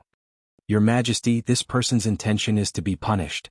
Now that all the clans are gathered in Chang, and, if this scandal is exposed, the Tang dynasty will lose face. Your Majesty, stealing tax revenue is a serious crime, which is punishable by 9 exterminations. Your Majesty, please punish this person to correct the law of our country. Your Majesty, Li Shimin's face gradually darkened. He shouted, then the person you were talking about, is it me? Or someone else?